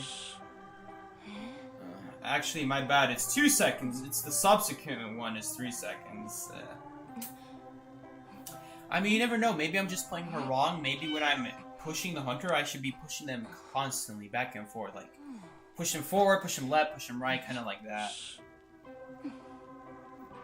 Her flute is limited, but there are so many uses on it that you really shouldn't be worried about durability. It's kind of like Entomologist's Beads, where like, yes, there is a durability on it, but it lasts so long that it's not a super big deal. It should last you a 3-second kite if you reach that far.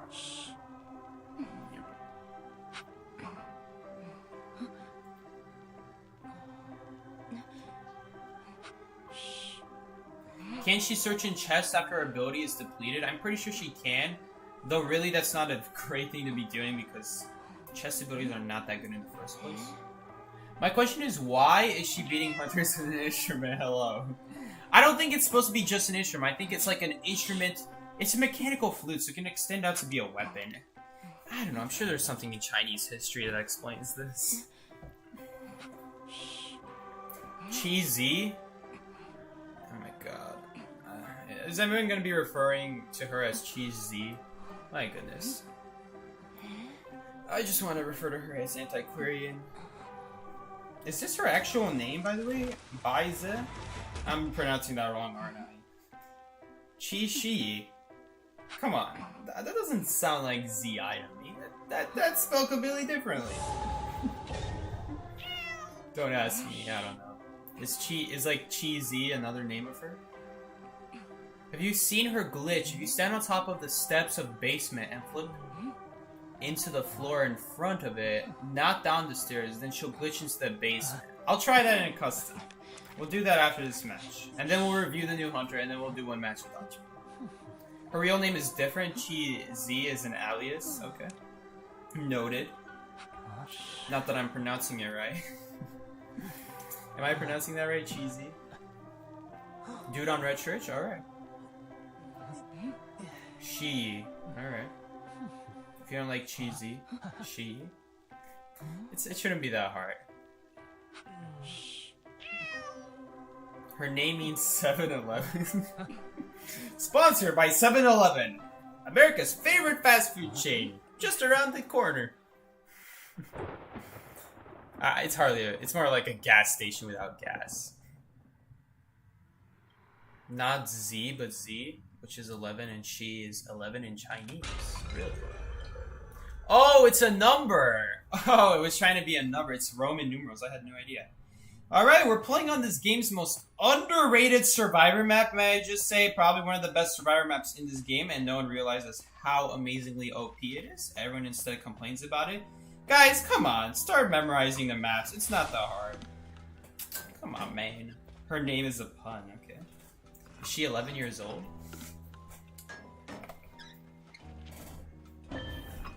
I mean, I don't know about you guys, but Zam! If that's 11 years old, then Zam! Oh my god, that's such a terrible joke. I'm gonna get canceled now. Is he gonna die? Yeah, he died. Don't worry, guys. We're gonna support. Okay, that's wonderful. Can you not support?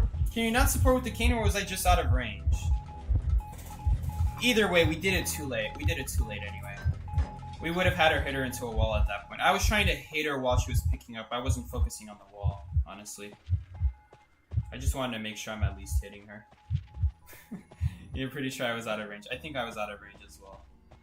I guess we're doing this rescue because no one is rescuing. I don't know why no one is doing this rescue. Isn't Samal just rescuing? I'm pretty sure that's body blocking. Ugh. This map is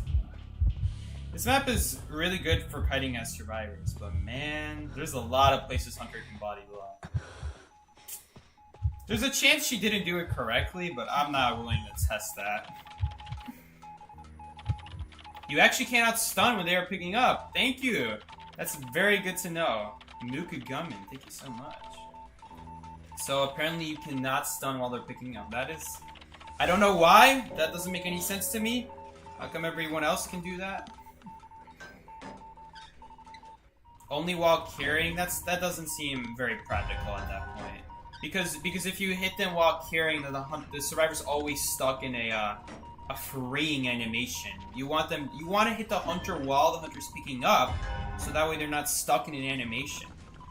A very important tip as forward and batter is that you want to be doing that so that the survivor isn't stuck in animation so that they can immediately move. And you can only do that while the hunter's picking up. Once they pick up fully, they will be stuck in an animation. She was too strong, so they made it so that she couldn't? I don't agree with that. That's just not consistent. That's not consistent with like everything else with this game. That makes no sense to me. I don't know how that Gravekeeper didn't manage to get the rescue.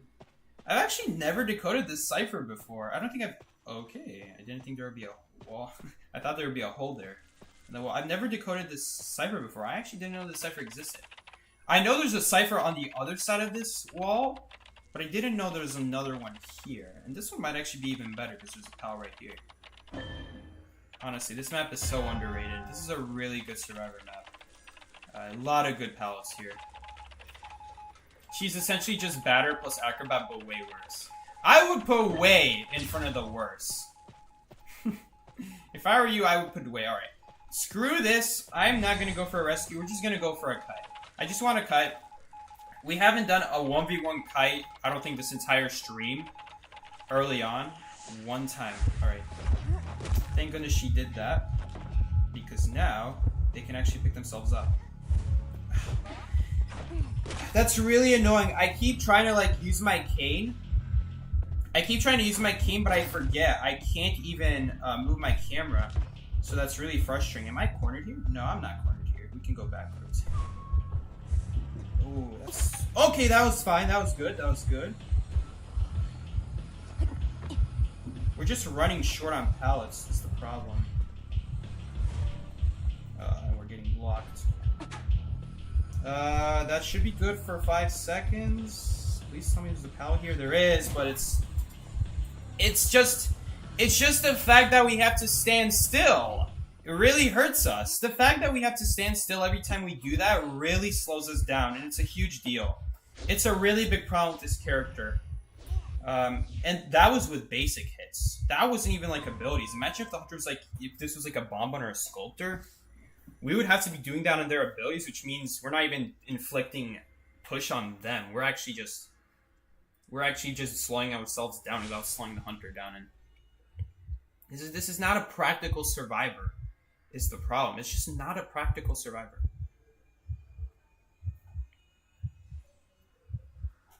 But yeah, we're not going to make this rescue. I think maybe that kite would have been longer if you can actually, like, if I could move my camera while holding the cane, that would be so nice. I don't know why you can't. That should not be a thing. Why I can't move my camera while I'm dragging the button. That makes no sense. That caused the hit for the beginning. You actually could have prevented the first hit by I actually could have prevented the first hit by just, you know, just pushing her into the pallet and then vaulting, and that's all I had to do. You just need a quick drag. You still had to hold it though. Dragging, you still have to hold it. And that's my point. Every little bit matters. Every little micro thing, it matters. And I really don't care that you just have to drag it. You still had to hold it. And during that time, you might still have to drag your camera low. And that's a big problem. It's a big problem that you can't do that. Alright. Maybe I'll like invite Loki and we can do 1v1s as well. But let's do the glitch, because someone said there was a glitch that you can do with the survivor. You play with someone called Banana in your ink. Silly banana. Alright, so basically someone said that if you jump down in the basement stairs into the wall, you should be able to glitch through the wall and straight into the basement. You should stack it up. That's kind of a waste of my ability, though. Oh, wait, you're right. I could have done it again. Oh, I see what you're saying. I could have done it again. Thank you. Thank you for telling me. You're right. I should have done that. You're right. Dang it. Because I could have done it a third time. I used my forward, I used my left, and I still had my right open. You're right. I should have done that. You're right. You got me. And of course, there's no basement here. You saw it work on the Halloween version of Red Church? Okay. Let's get this straight. Is this like on every map thing, or is this like just Halloween? Or is this Halloween Red Church? I mean, unless I'm doing something wrong here, I don't think you can do it well. Something happened there. We're getting... I mean, maybe? I mean, that time we probably just went over it because we're close enough to the floor. Yeah, we're just close enough to the floor. But yeah, whoever said that, you're right. I should have used my cane a third time. Which, by the way, we probably would have died to a butterfly dash in the next 7 seconds anyway, so I don't think it really would have mattered. But you are right. We could have lasted at least 7 more seconds. It doesn't seem you can reliably do this, though. Like, you can get your camera inside, but it doesn't seem like you can effectively do this. Unless I'm too close to the wall. I don't know. You play with someone called Cheesy Slenderman. They should make the Halloween version of Red Church playable in Quick Match. Honestly, they should. They did that one time. They've only done that one time, and that was when the Halloween map first released. It was like the Identify's first Halloween ever. And they decided to do something special and make Red Church a Halloween version. Right? And after Halloween ended, they got rid of it and just replaced it with the normal Red Church again. And they have never done it since with another Halloween. I don't know why they're just letting that Halloween map raw. They should have it there. At least for the Halloween event. It would be really nice. It would be really cool. I don't know, man. I think the devs are missing out. But anyway. You guys said there's actually a new Hunter trailer, so I'm gonna go check that out right now. Identity 5 Hunter.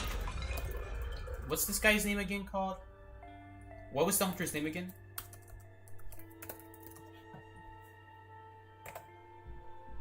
Kermit or something like that? Kermit the Frog. So the backstory, or is there gameplay of him? I'm just gonna guess the... I mean, is it really worth reacting to backstory? I don't know. This is like something I watch on my own. Hermit, alright. I'm gonna go get something to drink and then we'll watch it.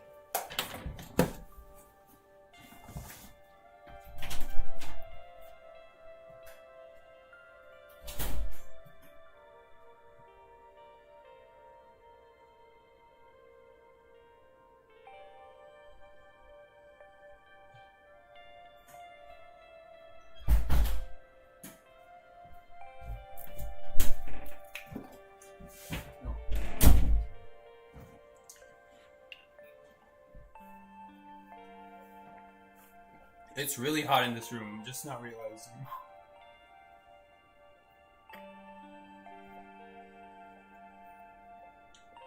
What's the real fact of today? A group of porcupines is called a prickle.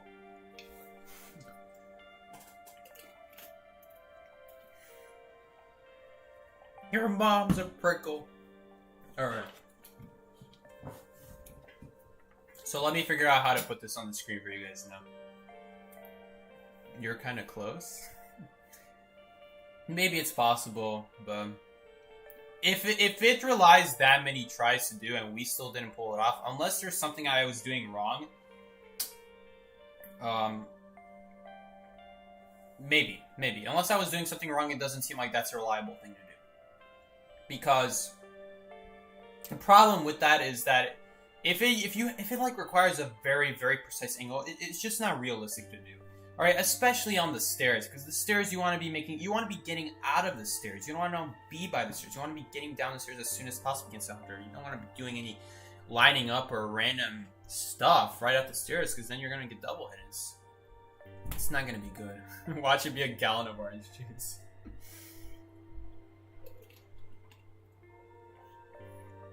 NetEase has obsession with skinny hunters. You see, you say that, but Clerk came out like, how long ago? 4 months ago? Alright. I'm gonna try to put it up on the screen. Display capture. Now, bear with me as I, for the next 5 minutes most likely, try to figure out how to do this.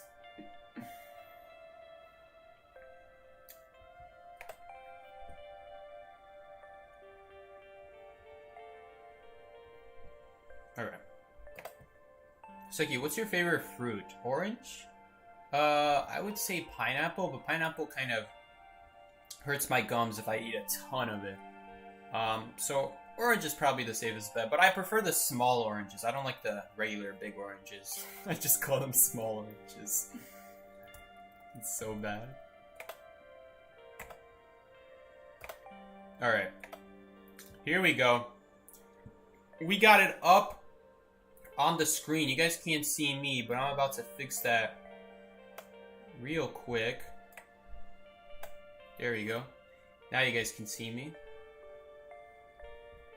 And let me move the stream chat up as well so you guys can see the stream chat. There we go. Just gotta align this. How does it look if I actually just like zoom it in like that? Okay, I think it'll be good. How do I shrink this? Ah, shoot. I actually don't have to shrink it. This should be fine. Okay, maybe I do have to shrink it. Like that. Nah, fam, this ain't gonna work. Psyche's recommendations leak. Hey, I haven't watched Subnautica in a long time. Give me a break. Alright? Okay, it wasn't that long ago. And I don't know why Icy Star is showing up. I don't watch IDV! I did comment on one of their recent videos, though. And by recent, I mean like 2 months ago. Hey Psyche, with the recent tournaments and stuff, do you still think Clerk is C tier since you made a vid saying it was? Yes, I still think Clerk sucks. There's no business anyone should be dying to a hunter who has literally no form of attacking from far or a way of speeding themselves up. Pretty much they're fully relying on the survivor to just be dumb and drop stuff for them willingly. And that's not to say that on top of that, if the survivor has boosts, if they have any good abilities, most meta survivors nowadays actually should do a really good job against Clerk. You're patient, you just hook 3 times, and there you go. That's your 30, 40, 50 second kite there. There's just no business. There's literally no business to be dying to Clerk. She's a piece of trash garbage hunters who has literally no way, no versatility. Her versatility completely relies on survivors doing stuff for you. And the problem with that is any good survivor will just be able to use their abilities and just constantly stall you. And that's really why I don't think Clerk is a good hunter and completely overrated. And really, I just think people just don't understand how to counter her, really. She's like Blood Queen. The moment she uses her ability, you just use your ability, and there's very little she can do. You just stall her out. At the very least, kite her for 45 seconds, and that's hitless. We're talking about no hits. That's not even like considering blink. You can't counter her? That's what I'm saying. Skashenka, if you listened, I'm talking about stalling. Patient Hook, you stall. Perfuming, you stall. Seer Owl, you stall. You can even stall with hits as Psychologist so that you still don't die to a blink. The key is stalling. Every meta survivor that you can pick does a really good job at just using abilities so that they don't have to worry about Pelter Windows. And even if you use Pelter Windows, if you have stuff pre-dropped, that's actually another great way of countering Clerk. And I don't see people do that enough. Dropping pallets ahead of time against Clerk. Because the thing about that is when you do that and she records you vaulting a pallet, that's not very useful to her. Because she can have a window vault recording or a pallet vault recording, but unless you vault another window or pallet across your route, that's not going to be useful at all because you already got the boost from that powder window. So you're not going to need another thing for quite a while. So that's another way of stalling her, just using pallet boosts, window boosts. On top of that, it doesn't work like pallet dropping animations. You could record someone dropping a pallet, and the reason that's important is because the survivor had to waste time dropping the pallet, but you spent no time dealing with it. And they slow themselves down dropping it. With vaulting recordings, that doesn't work like that. You have to pre-place recordings so that way you can slow down the survivor and prevent them from ever vaulting it. But the problem is, they never had to put themselves in an animation, so they could potentially just keep walking forward and never be stuck and slow themselves down at anything. And I just don't think she's good. Like, that's not even, we haven't even talked about harassers yet. I'm trying to figure out why this screen is not fitting. Can someone tell me what is stalling or whatever it is? Stalling means that instead of dealing with the problem, you're constantly delaying it. So Clerk is not someone you can really solve the problem. You have a recording on you and there's nothing you can do about it unless you're a magician. In that case, magician can make himself invisible, get rid of the recording entirely, and then drop a pallet. In which case, magician is one of the best counters to Clerk, and he doesn't even rely on getting distance. It's probably one of the most effective ways to counter her, actually. And, yeah. Don't get me wrong. If a survivor somehow dies to Clerk quickly, don't get me wrong. It can be very good with Clerk at that point, because then you're going to be blocking the ciphers, and if you're a very good Clerk, you can even block... You can start spectating and then block in, like, less than half a second. That's crazy good. That's like faster than human reflexes at that point for the survivor to react to. They just have to get off ahead of time at that point, which is really good for you. But the problem is, that's a 1,000 presence ability. Who's going to give you 1,000 presents if everyone keeps stalling you out, and by the time you get, you kill them, there's already 3 ciphers done, and then you're only going to be able to protect 1 cipher. That's not to mention harassers on the field or anything like that, or extra support. This is just 1v1 we're talking about here, and you can already, in theory, do such a good job against Clerk, and people just are seriously overestimating Clerk. But one of these days, I wish we would face Clerk more often so I could just show him more often. That's such an overrated hunter. And it's very sad that B4U lost to Clerk that badly. I mean, come on, the first kiter was an acrobat. That is absolutely disappointing that an acrobat couldn't kite a Clerk.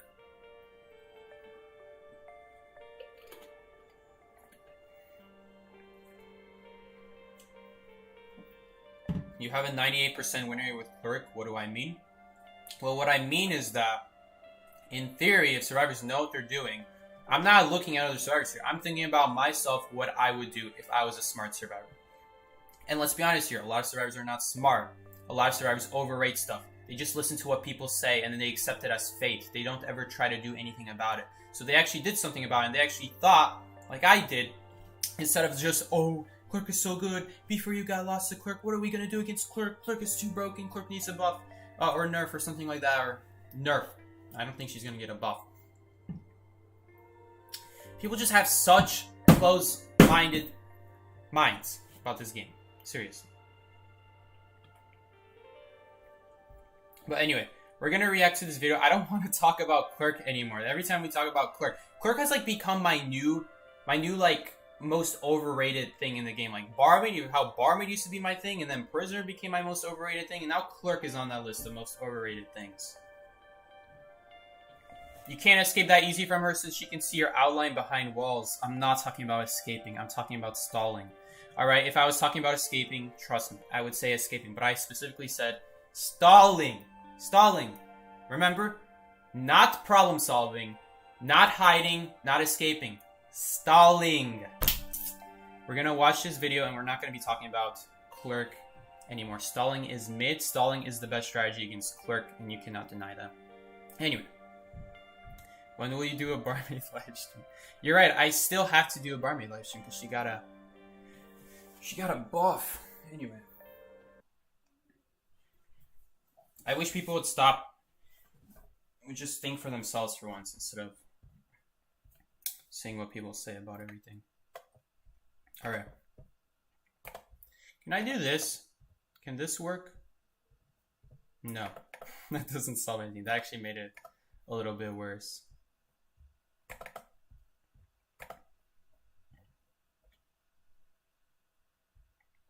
You know what? I'm just gonna do this. Here we go. Here we go. Why didn't I think of this sooner? Oh my goodness. This is brilliant. Wait, what? Oh, okay, because I'm still holding the button. There we go. Let's go. We finally found out how to do it. Alright, so this is the new backstory of the new hunter that's coming out. We're not talking about Clerk anymore. No more Clerk. Oh my god, someone asking about Barmaid. How come you don't like Barmaid? You can talk about it after the video. Alright, we'll talk about that after the video. The reason we'll talk about it after the video. Alright, let's watch this video before I start going on about it. And let me know if the volume is good. It should be Creating a perpetual motion machine is like being trapped in a never-ending dream. Alright. Sounds like a physicist. Grows from these sketches, expanding through years of fruitless effort. Yet this illusion is ceaselessly reflected in silent thoughts. Oh, here comes the tragic backstory. Died in flames with the last generation. Right. Mr. Prince, based on is that Prisoner actually? The suspect may be a student of yours. Yet it was rekindled in the next generation. So this is related to Prisoner. This is the law of nature. If you really wish to rise above this law, you must dive deeper and deeper. Don't tell me he's related to Anne as well. That's really cool. So this hunter is related to Prisoner, because Prisoner had a teacher. I'm assuming this is the teacher. And he died with all his teachings. The bitter end of darkness. To the bittered. They forgot to write end in the subtitles.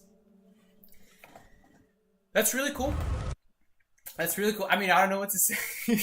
These backstories always like end up like, oh, they had a happy life and everything was going well until suddenly something happened and now everything is going wrong and oh no, look at that. Just like that, they died. But anyway, seems cool. I like that they're involving another survivor though into the mix. That's really cool. I like when they do that, when they involve hunters into the survivors' backstories. It's one of my favorite things to see. He banged Luca's dad. This guy's gonna be OP, really. Oh wait, I forgot I'm not even in my room. It's like someone else's room. He looks like Wu Chang's cousin, I know, right? Who's this freaking pencil boy? I should be one to speak. Wow, Nitty, you get a lot of AFKs in your matches. Wow, you really gotta clean up your mail a bit. You still have XP level up reward mails? I delete those immediately. Alright. What was I supposed to do after this? Can anyone remind me? Hey Seki, it's my first time in the stream. I'm glad I could make it. Thank you so much, Zelda Lover, for coming along. First time here, glad to have you. Anyway.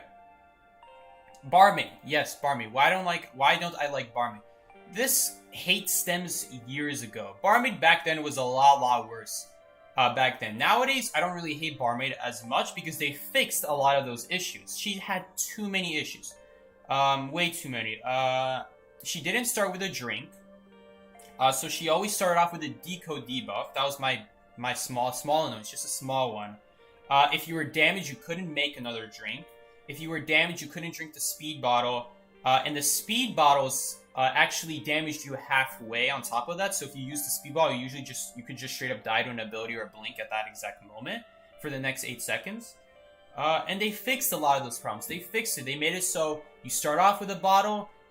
Nowadays, when you drink bottles of liquor, instead of reducing your deco by 8% each, it only reduces by 5% each. Instead of taking 21 seconds to heal, it takes 19. That's a more recent change. The speed bottles don't damage you at all nowadays, so you can actually drink it at all health states. Even after you drink a heal bottle, you can now drink a speed bottle, which is probably the biggest thing that's helping Barmaid right now after that, because the biggest problem with Barmaid, even after her buffs before, is that when she drank her healing potion, you can't use anything else. You had nothing else to help you support that health for the next 19 seconds, that health gain, so you can guarantee you can get it. There's no guarantee that you'll get it. A lot of hunters can usually damage you in the next 21 seconds. So they made it 19 seconds, and they also made it so you can drink the speed bottle, so at least you have something. I would like it if there was a second speed bottle, or make it so that the first speed bottle actually lasts 3 seconds instead of like 1.5 or 2. It says 2, but it feels more like 1.5 or 1. Smash or pass her, man. Shark, is that you from Ace? But yeah, they fixed a lot of the problems. Now you can even make drinks while damaged, and that's really nice.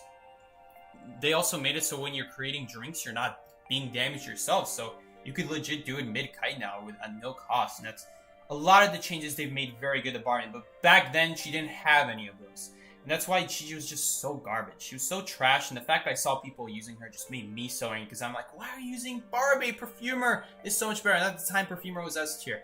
Everyone was using Perfumer. Everyone was their mom, and their mom was using Perfumer. So the fact I saw Barmaid, I loved Barmaid. I love the concept of Barmaid. I love survivors who can like heal themselves or take multiple hits. So when I started playing her and I realized all those problems, I'm like, nah, this is such garbage. And it was so annoying seeing other people. Just, some people like even maimed it, like, why? You could be so much better at Perfumer. You could be an amazing Perfumer maid, but no, you're limiting yourself to this crap. Who is this? Guild member has returned in the manor? Does this mean that like they were offline for a long time? Seki, can you explain Antiquarian? I'm confused. Yeah. So she can do 3 things. She can make herself 5% faster by spinning the cane. She can jump over small terrain like windows, pallets, and other obstacles that are low on the ground. You'll see me do that with... Where is she? She's over here? Why is she over here? Oh, it's because number of uses ranking. Okay.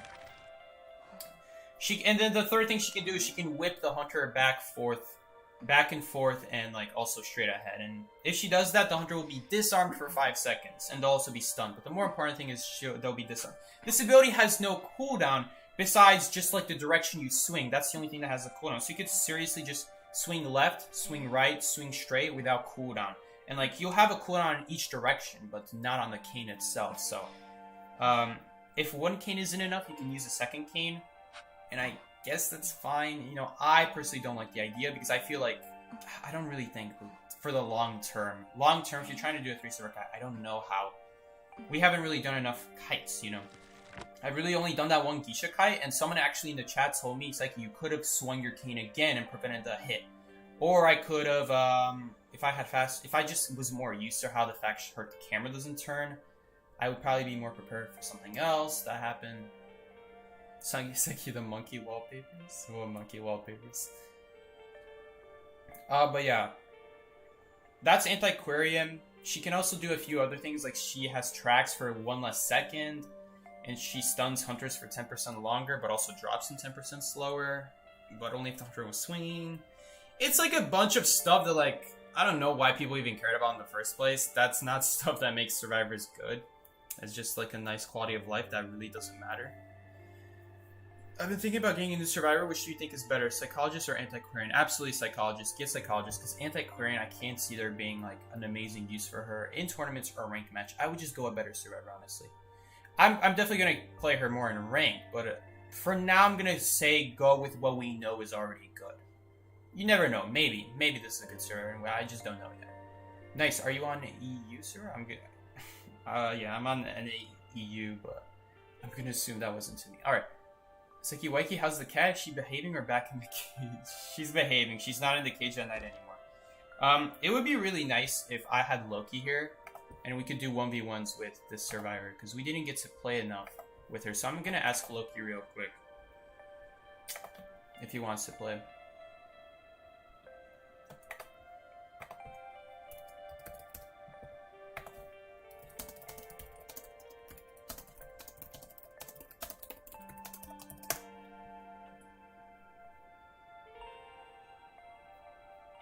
Miki sent me a message.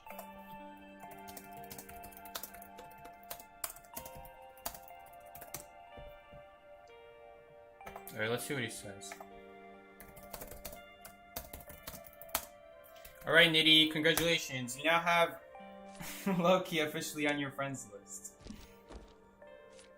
Alright. How do you do this? Oh god, I'm gonna get a bunch of face-to-face requests. Did Seki play the new mode yet? Did I miss it? No, I actually haven't. Oh, that's what I was supposed to do. Shoot. Alright. Perfumer or anti-something? You mean anti-Korean? Definitely perfumer. I don't know. For now, I don't know for sure. It seems meh. It seems meh at best. What's my username? This is not my account, though. Psychologist is more beginner-friendly and good for people who understand the role of support characters. She's hardly a support character.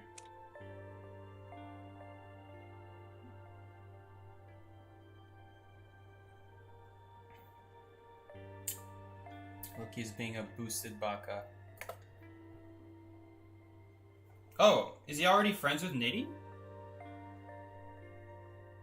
He's not friends with Nitty. Is this me? Hold up, is this me? Is this my account? Oh no, that's Cuppy. You named Cuppy Stinky? Oh my goodness. There's a second Nitty. Okay. Well, no friend found. Oh, here we go. Okay. I'm gonna do 1v1s with Loki so we can play the Survivor some more. And yeah. We'll be able to test out the full potential of Antiquarian now against a good meta hunter player. Let's go. This should be fun. I always like to do random, and then we always end up getting Golden Cave. But we'll see. Walling is so underrated. I think in tournaments he's a lot better, but I'm not gonna use him in rank. I don't think he's that great in rank. He's just like so meh in rank. I'd much rather have like a forward or batter, something like that. What did I say? I told you I would get Golden Cave. It doesn't matter, we're playing Golden Cave. I always like to do random so that I can actually like get a nice even distribution of every map, so I'm not favoring one map more than the other, but nah. I always get Golden Cave. Alright, so let's see what we can do here. My hair is standing up today, all day today. Wonderful. Cuppy is stinky. How dare you do him dirty like that? Why not just use entomologist? Because the point of doing these 1v1s is to test out the new survivor. We're not using her because she's amazing or that other survivors are worse than her. We're using her to test her out. That's the whole point.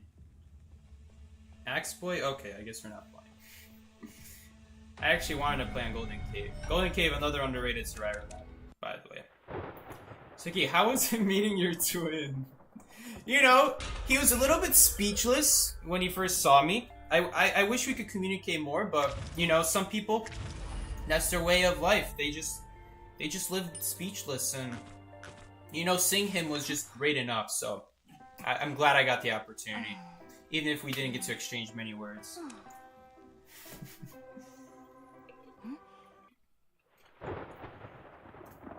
Nitty's so rude, she didn't even give me a name. I think that's a sign that she respects you. Because clearly everyone she did name, she's been roasting. Okay. So he's playing Axeboy. Can we... No, I wanted to leave it before the souls grew. Now I have a purple soul on. Okay. Well, this is kind of cheesy that I'm starting at Factory. I generally don't start at Factory because I don't really think it's fair for the Hunter. Because no Hunter is going to ever start a chase at Factory.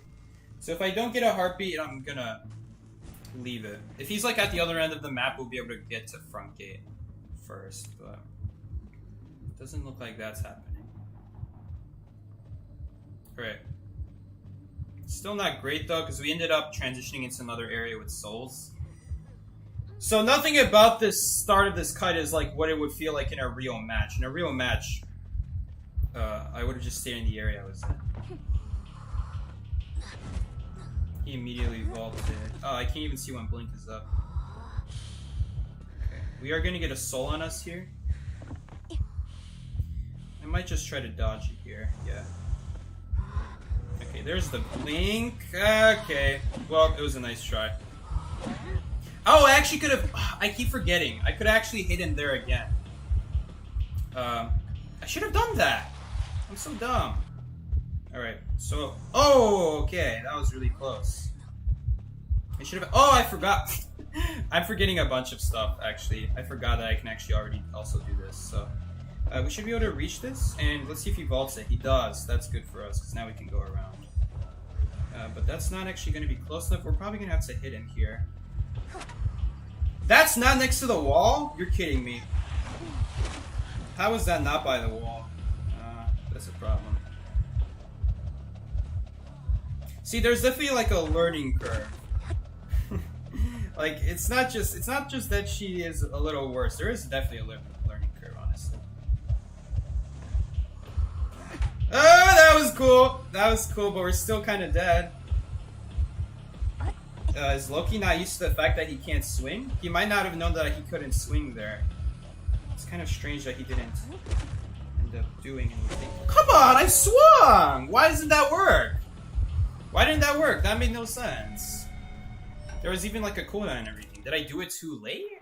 Too early? What? I don't get that.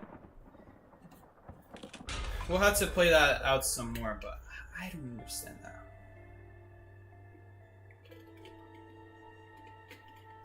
It's like he has a twin. I don't have a twin. This is like a joke. I went to like a museum recently, and there was like this figure that looked exactly like me. I took a picture with it.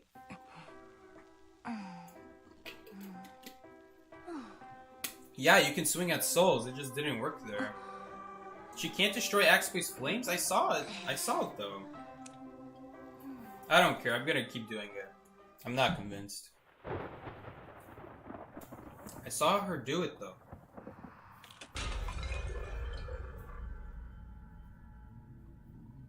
I'm pretty sure she was able to do that too. I'm almost certain. Attack spit again. Let's see if he got spawn over here. Did he spawn over here? Okay, no, he didn't. But we're not gonna have time to break these trees. Unless he can't find me, then we will. But there's anyway a second tree there. Okay, we'll break this one though. Breaking the first one is the most important. Because now when we leave the tree, you guys saw how that when I left the tree there, we didn't get a soul on us. That was the most important thing.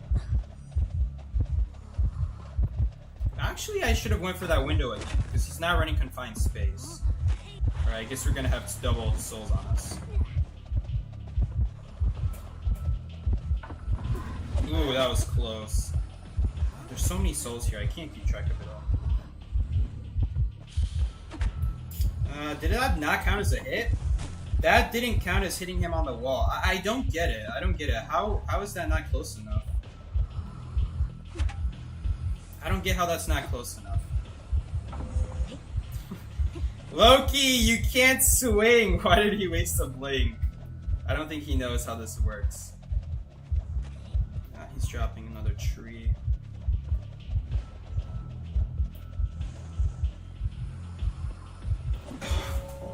Which direction could I have used? I could have gone left or right. I wish they made the cooldown bigger too, because like it's so hard for me to see when I'm in the middle of a kite. Focusing on those small numbers, which direction I specifically used already. I would change that as well. Like I wish there was like a different option. It's so weird though. That's so weird. That was a very weird kite. That was not good at all. Very sloppy. And low-key. I'm just gonna tell him right now.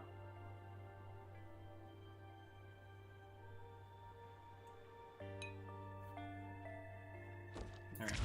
So hopefully he... but only when I hit you on the wall. I don't understand why he's not... how he's not hitting the wall. I'm not understanding that.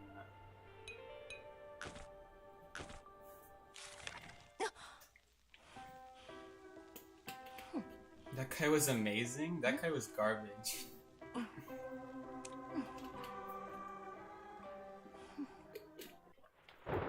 Everything about that was so sloppy, like... You don't have to tell me that guy was amazing or a guy was bad. I can feel it, if it was good or bad. We got the exact same spawn as last match. On Golden Cave. Cipher machine can't be decoded. It's the reason it's saying that is because there's a cipher under us that can't be decoded. There isn't actually a cipher, yeah, see right there. Actually tells you. I don't have... Unlike the what's his name? Asylum, I actually don't have these routes memorized, so I'm pretty sure this starting off with this window is gonna be better though. That was a very greedy soul to go for. Problem is he's gonna be able to easily go around this pallet, so it's not gonna be that great. But we do have this window here. This window is gonna be very solid. Only problem is that there's two souls here that are causing me a lot of trouble. Alright, he's cold.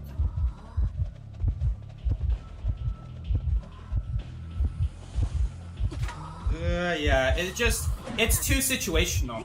It's too situational. I would have needed to hit him exactly on that pole. It's just not realistic.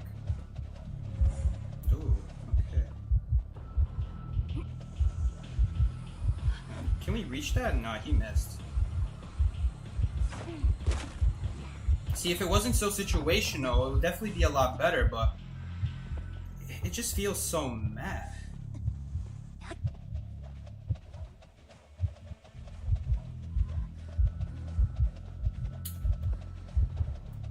Pretty sure there's a pallet here. This pallet's pretty good. And there's also another window. Oh shit! I'm not paying attention. I'm like trying to pay attention more to where I am on this map than on the hunter. Try hitting more than once. That's a huge waste. I don't think I want to do that. Don't forget that you have a jump. Why would I need to use that? I had no good opportunity to use that. There's no reason for me to use the jump if I can just jump normally. That's just a waste of my ability. I'm only gonna jump if I absolutely have to, like if I can't just vault normally. But I'm not gonna use abilities for the sake of using it. I want to make sure that my abilities are getting the maximum potential value. You could have jumped a pallet or hit again and not get hit.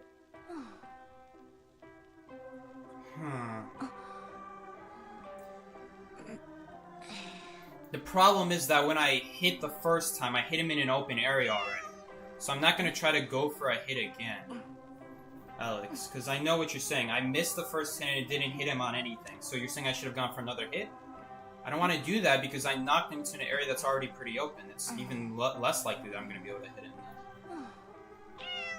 I want to be getting the maximum value out of my abilities. And right now, I don't see a point of really hitting hunters multiple times if you're able to reach a pallet and then vault something anyway with a boost anyway. I'm not seeing it. I'm not seeing the point. But though I will say, you're probably right that I probably could have jumped a pallet instead of trying to hit him. So yeah, I'll give you that. But I don't think going for a second hit would be a good idea. Just hit him and jump? If I'm already... Maybe if I'm close enough to the pallet, but otherwise it's a huge use of resources, and like I already get slowed down when I hit him already once, so I don't know.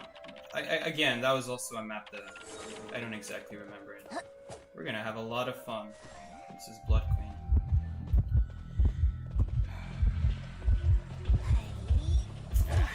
That's a pallet that you can't hide behind. Like, maybe I should have used my ability, since I'm not going to get a better use of my ability.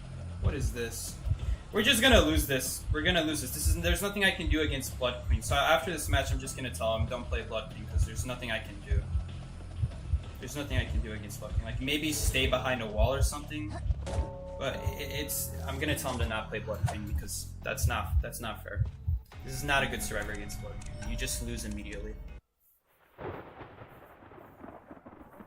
You need to use as much of your ability as possible first case because it's hard to rebound with her. Alex, that's kind of like mediocre advice because you could say the same thing for literally every single survivor. I'm only going to use my ability if I see it fit, alright? It's going to take time to... it's going to take time to get used to it.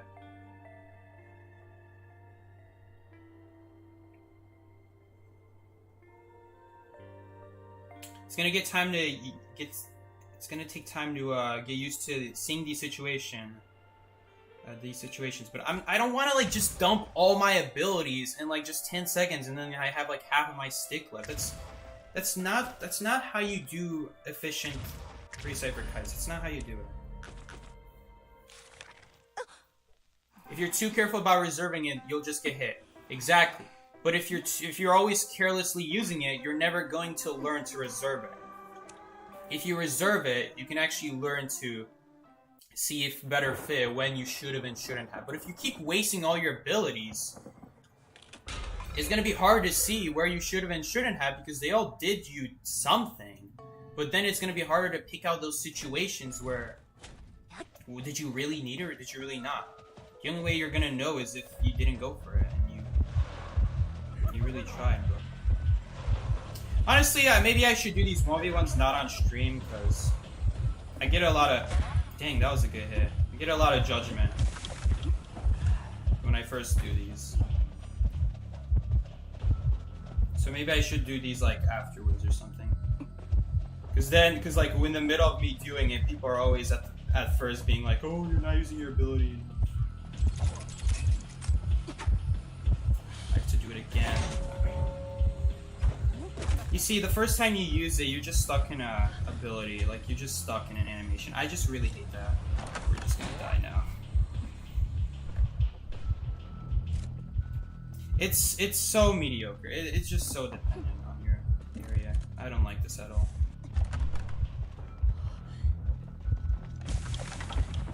And we just died to a snap.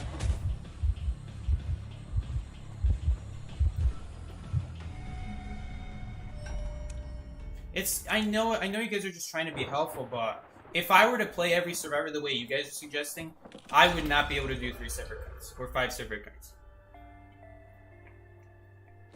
Because if I were to do that, my kites would be so inefficient that I would always come out short. And right now, I'm trying to figure out the best ways of using everything while using as little resources as possible. And that's how you kite efficiently in this game. I'm not gonna just dump everything in, alright? I'm playing patiently. I want to get used to it. I really want to learn the ins and outs, you know?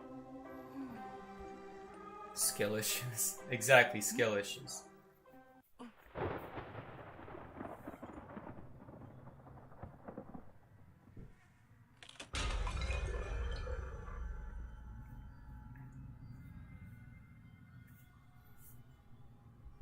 Acrobat can do what? But, okay. We gotta find out. Can she block souls? I swear she could. I saw it. Can anyone vouch for me? I swear she was able to. I'm gonna drop one of these pallets because having both of them, one of them up and not being able to drop the other is kind of bad because then you get cornered. She can block the souls. She can destroy Val and its notes too? Really? Because the last time I saw a video, and you couldn't destroy the main notes. You could only destroy the 1,000 presents. See, you can block souls. People are saying she can block souls. I called it. Or at least I didn't call it. I saw it. I saw it in a video. Alright, there he is. Hello? I didn't prime that all the way, but you see. Now that we dropped out of our pallet, it's actually gonna be a lot better for us. Is he going around? No, he's not. Man, we keep getting the maps. Like, what are the chances of us getting these maps, honestly, too?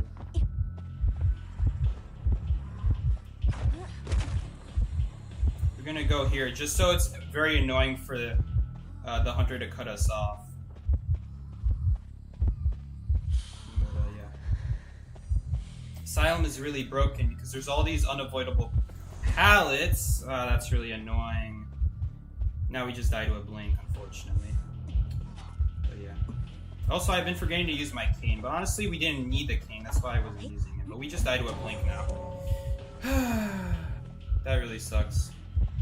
I didn't think he would go for that.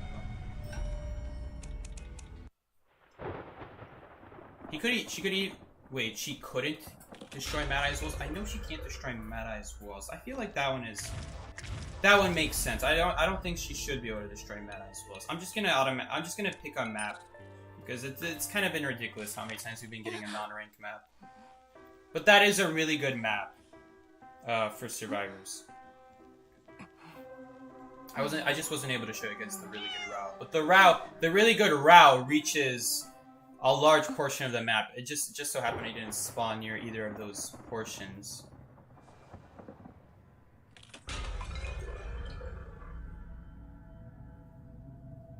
Are you guys talking about Breaking Wheel?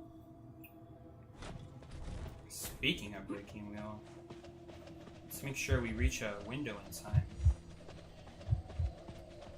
Alright, we'll stay by this window. The problem with the other window is that other window, you fall down and you can't go back up.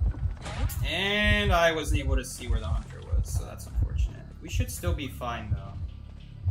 Honestly, we should still be fine.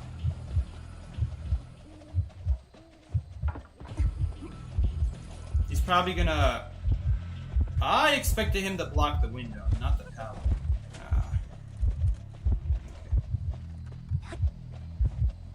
Unfortunately, now we just kind of die to a blink. But you never know, maybe we can use the cane to stop the blink.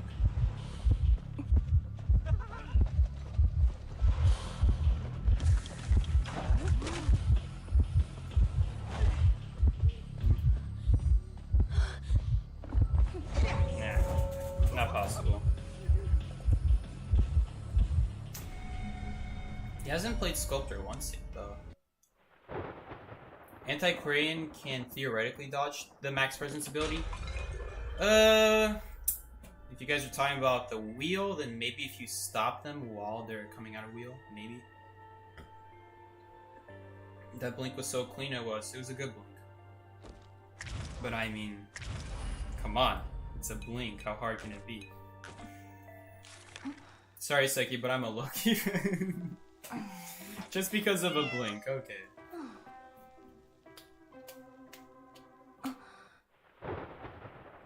Why do you keep prompting the hunting is here in solo custom? It's just habit. And I'd say it's a good habit to get into. Alright, so we got a spawn where the hunter could have either spawned at double doors, ruins, or bad corner. Not that it matters, because there's no cipher here. But it does matter if they spawn ruins, because then we're running right into them. Yeah.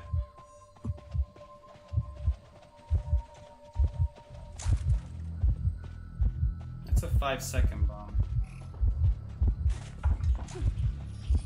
So we are in a really good route position right now. This is a very good route to be in. Problem is he's gonna cut us off. So. What was that bomb? If I just kept walking straight, we would have avoided it.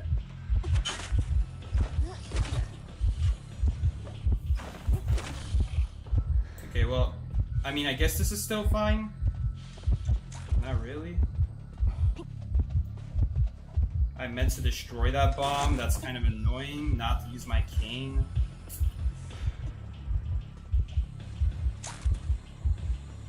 Now we just die to a blink. Okay, never mind. That's really annoying. I wanted to destroy that bomb, but instead I used the cane. That's really frustrating. We should be fine now. Now that he used his blink like that, we should be fine. Honestly, we shouldn't have taken that bomb hit in the first place, though. I wanted to destroy it. Oh, he got me really good. Okay, but he messed up. Loki! You're screwing up, Loki. See, I was screwing up, but he's screwing up worse.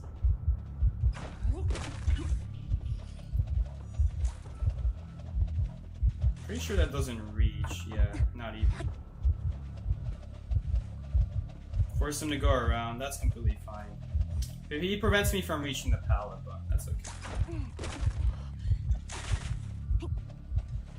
We want to try to get out of range of these bombs, because these bombs are a nuisance right now.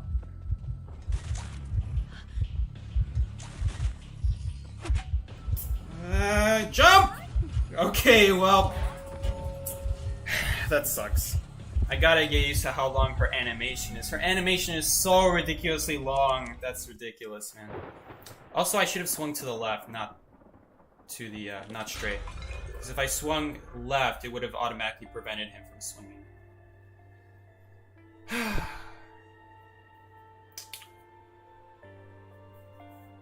I will say that it's really annoying. I will say one thing. It is really annoying that how hard it is to swing right because how far I have to drag to the right. That my finger's basically off the screen. That sometimes it doesn't even... Because I don't want to get too far off the screen or else I'm just not even going to be able to use the cane still. It's really annoying though, how far I have to drag off to the right. Because if it weren't for that, I would have immediately destroyed that bomb and just vaulted the pallet without worrying. But instead it like started spinning the king when I wanted to destroy it.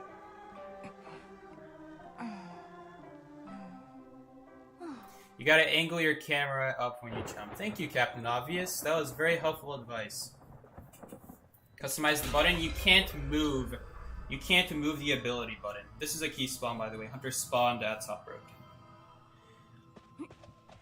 We could actually get to see who the hunter is in this case. Although, since this is a 1v1, he always just walks towards us, so we don't even get to see who the hunter is now. It might be Sculptor. Let's see. No.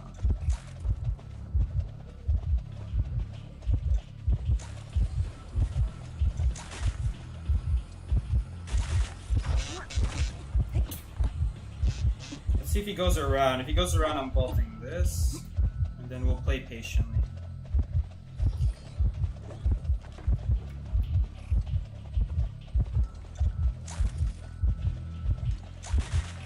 Wow, that 5% movement speed was helpful there. It was really helpful there. He might try to blink us here. Since he was holding out his bomb, it made it easier to decide that. We can actually just hit him here, though. Okay, I was expecting that. Okay.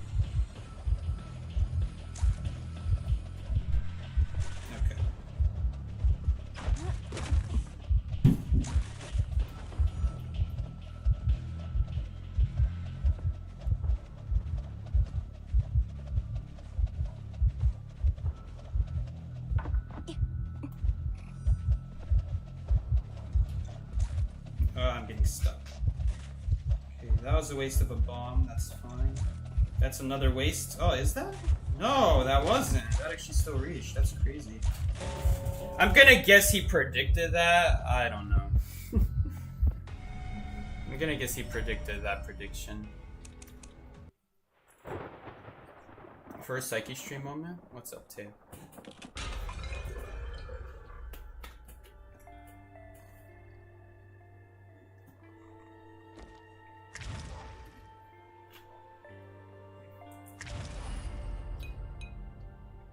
I hate playing on Church. Church is such an overused map for 1v1s. Loki is mid-bomb. It's just, I'm sure he's more used to people. I mean, to be fair, with some of those bombs. Well, a lot of those... No, all of them I would say were on point. A lot of them were on point. I mean, I guess while I was moving, he missed that one bomb. That, like I said, wow, that little speed bonus really helped us out there. He probably could have hit that one.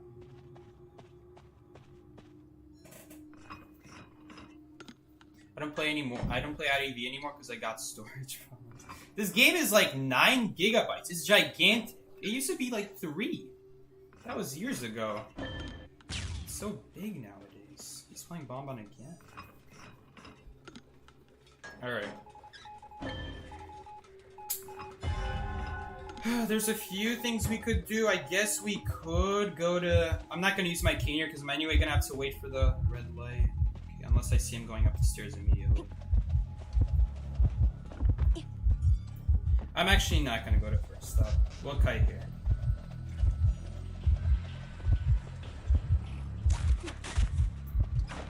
And the reason I broke that bomb was because that bomb prevents him from getting a second bomb. And he really needs the second bomb to be able to do anything. Sorry, he needs the first bomb to be able to do anything with the second one.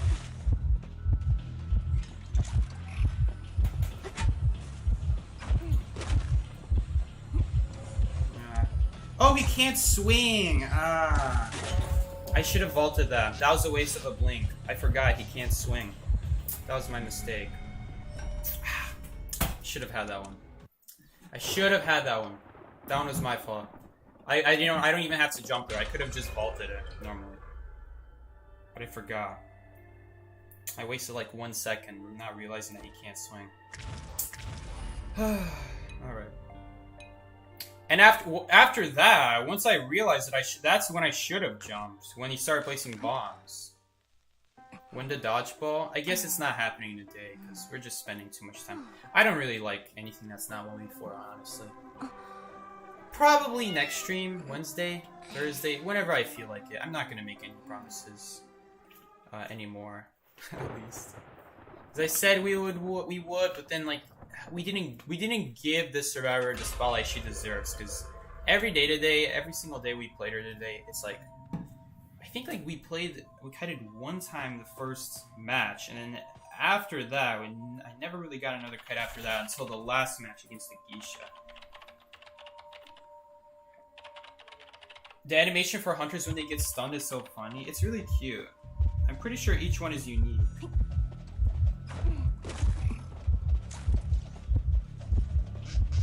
That's actually perfectly fine.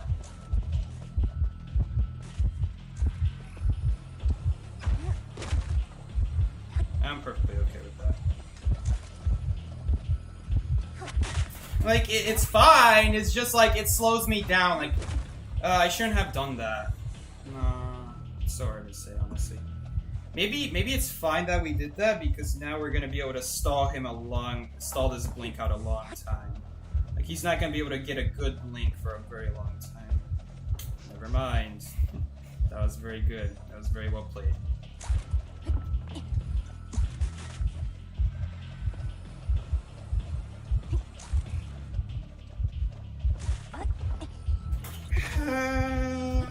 Okay, I guess that works.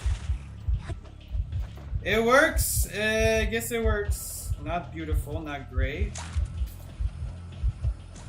Oh, that was a really good bomb.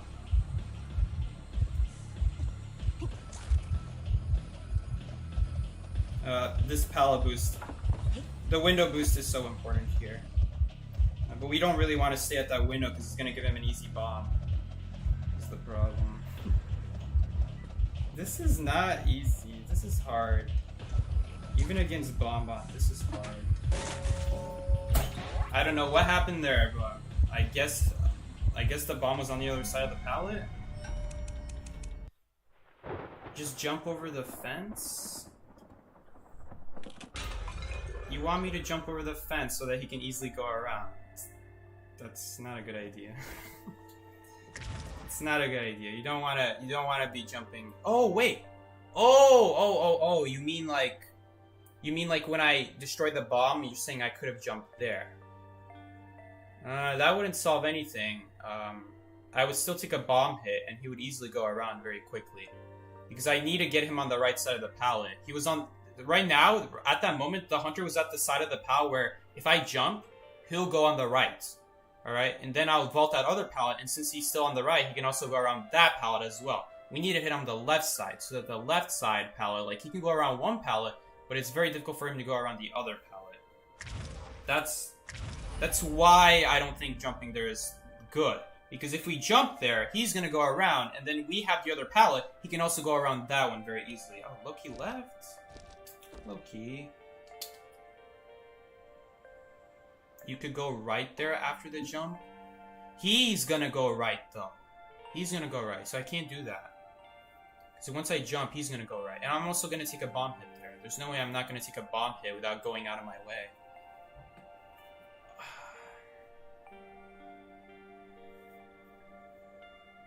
Maybe, there's probably a way we could have done that better, that pallet situation, but I'm pretty sure jumping is not the way there. I'm not going to say jumping is the way there, because it's too easy for him to go around. So I'm going to say no to that time. But I know what you're trying to say. That fence was short enough. Taking a bomb would be better than a hit. True, but I'm probably going to take a second bomb right after that, after he gets that one bomb hit on me. Because I still have to vault the other pallet. I'm going to take that one bomb hit, and I'm going to go to the second pallet, and by the time I'm done vaulting, he's going to get a second bomb hit on me. I don't think it really made that much of a difference. I'm not looking to take a bomb hit. I'm looking to get out of that situation hit-free, and I'm pretty sure we screwed up something sooner than that. Well, lazy. Oh my god, you guys are so annoying at practice. No, usually taking a bomb is better than a hit, but in that situation, I'm probably just going to take another bomb right after that, so does it really matter?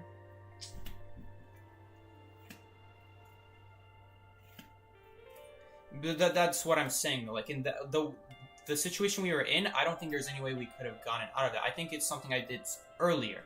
What I did earlier, the fact that he sat at that window, I should have stayed more in the middle, not so close to that window. Because, like, I was thinking in the back of my head, maybe he's gonna just turn around his red light and then make me walk back to that window.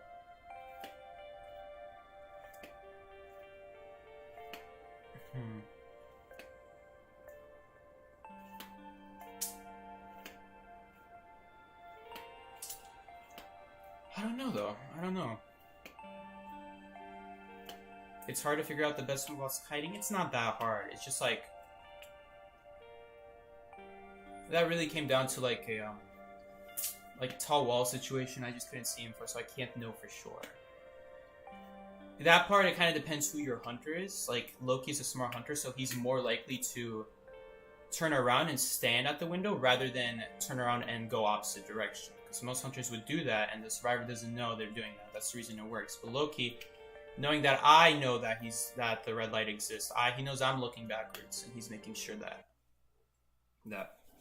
He's fooling me. So that was a really smart move by him, but I probably shouldn't have committed to that window so hard, just assuming. I should have just sat more in the middle, because then if he went out double doors, I can still react to that in time.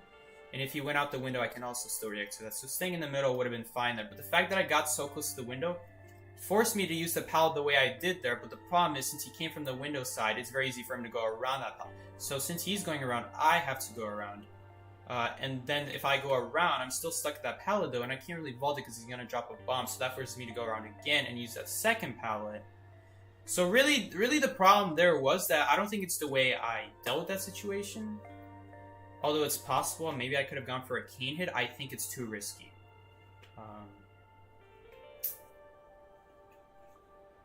But yeah, you're right. We could have vaulted over that fence. It's just like, the way he placed that bomb meant that when we vault that fence, we're still going to take a bomb hit. And it's going to be very easy to, we're not going to, like, be able to, like, pull ourselves out of that area with just one jump. You know what I'm saying? It's an iPad something. iPad Pro.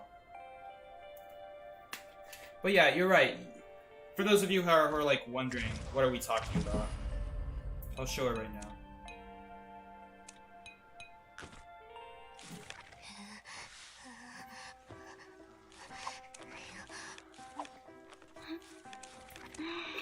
I'll show right now what we're talking about.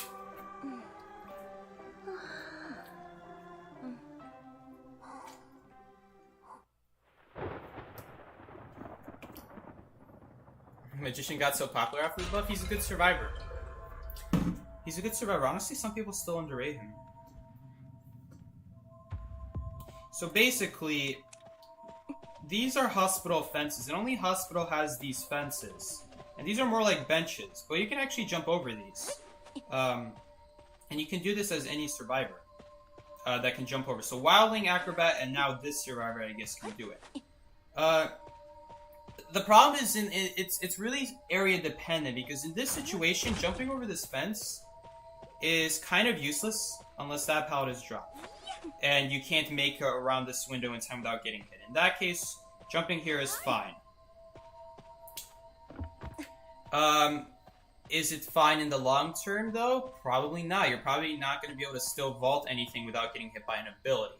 So that's the problem with jumping over these fences. The only fence that you can really jump over without worrying too much about an ability is this one, and the pallet has to be dropped here as well. It doesn't have to, but it makes a big impact if it is dropped. So this is like the one place, because you also have this tall wall in the way, and that really helps out.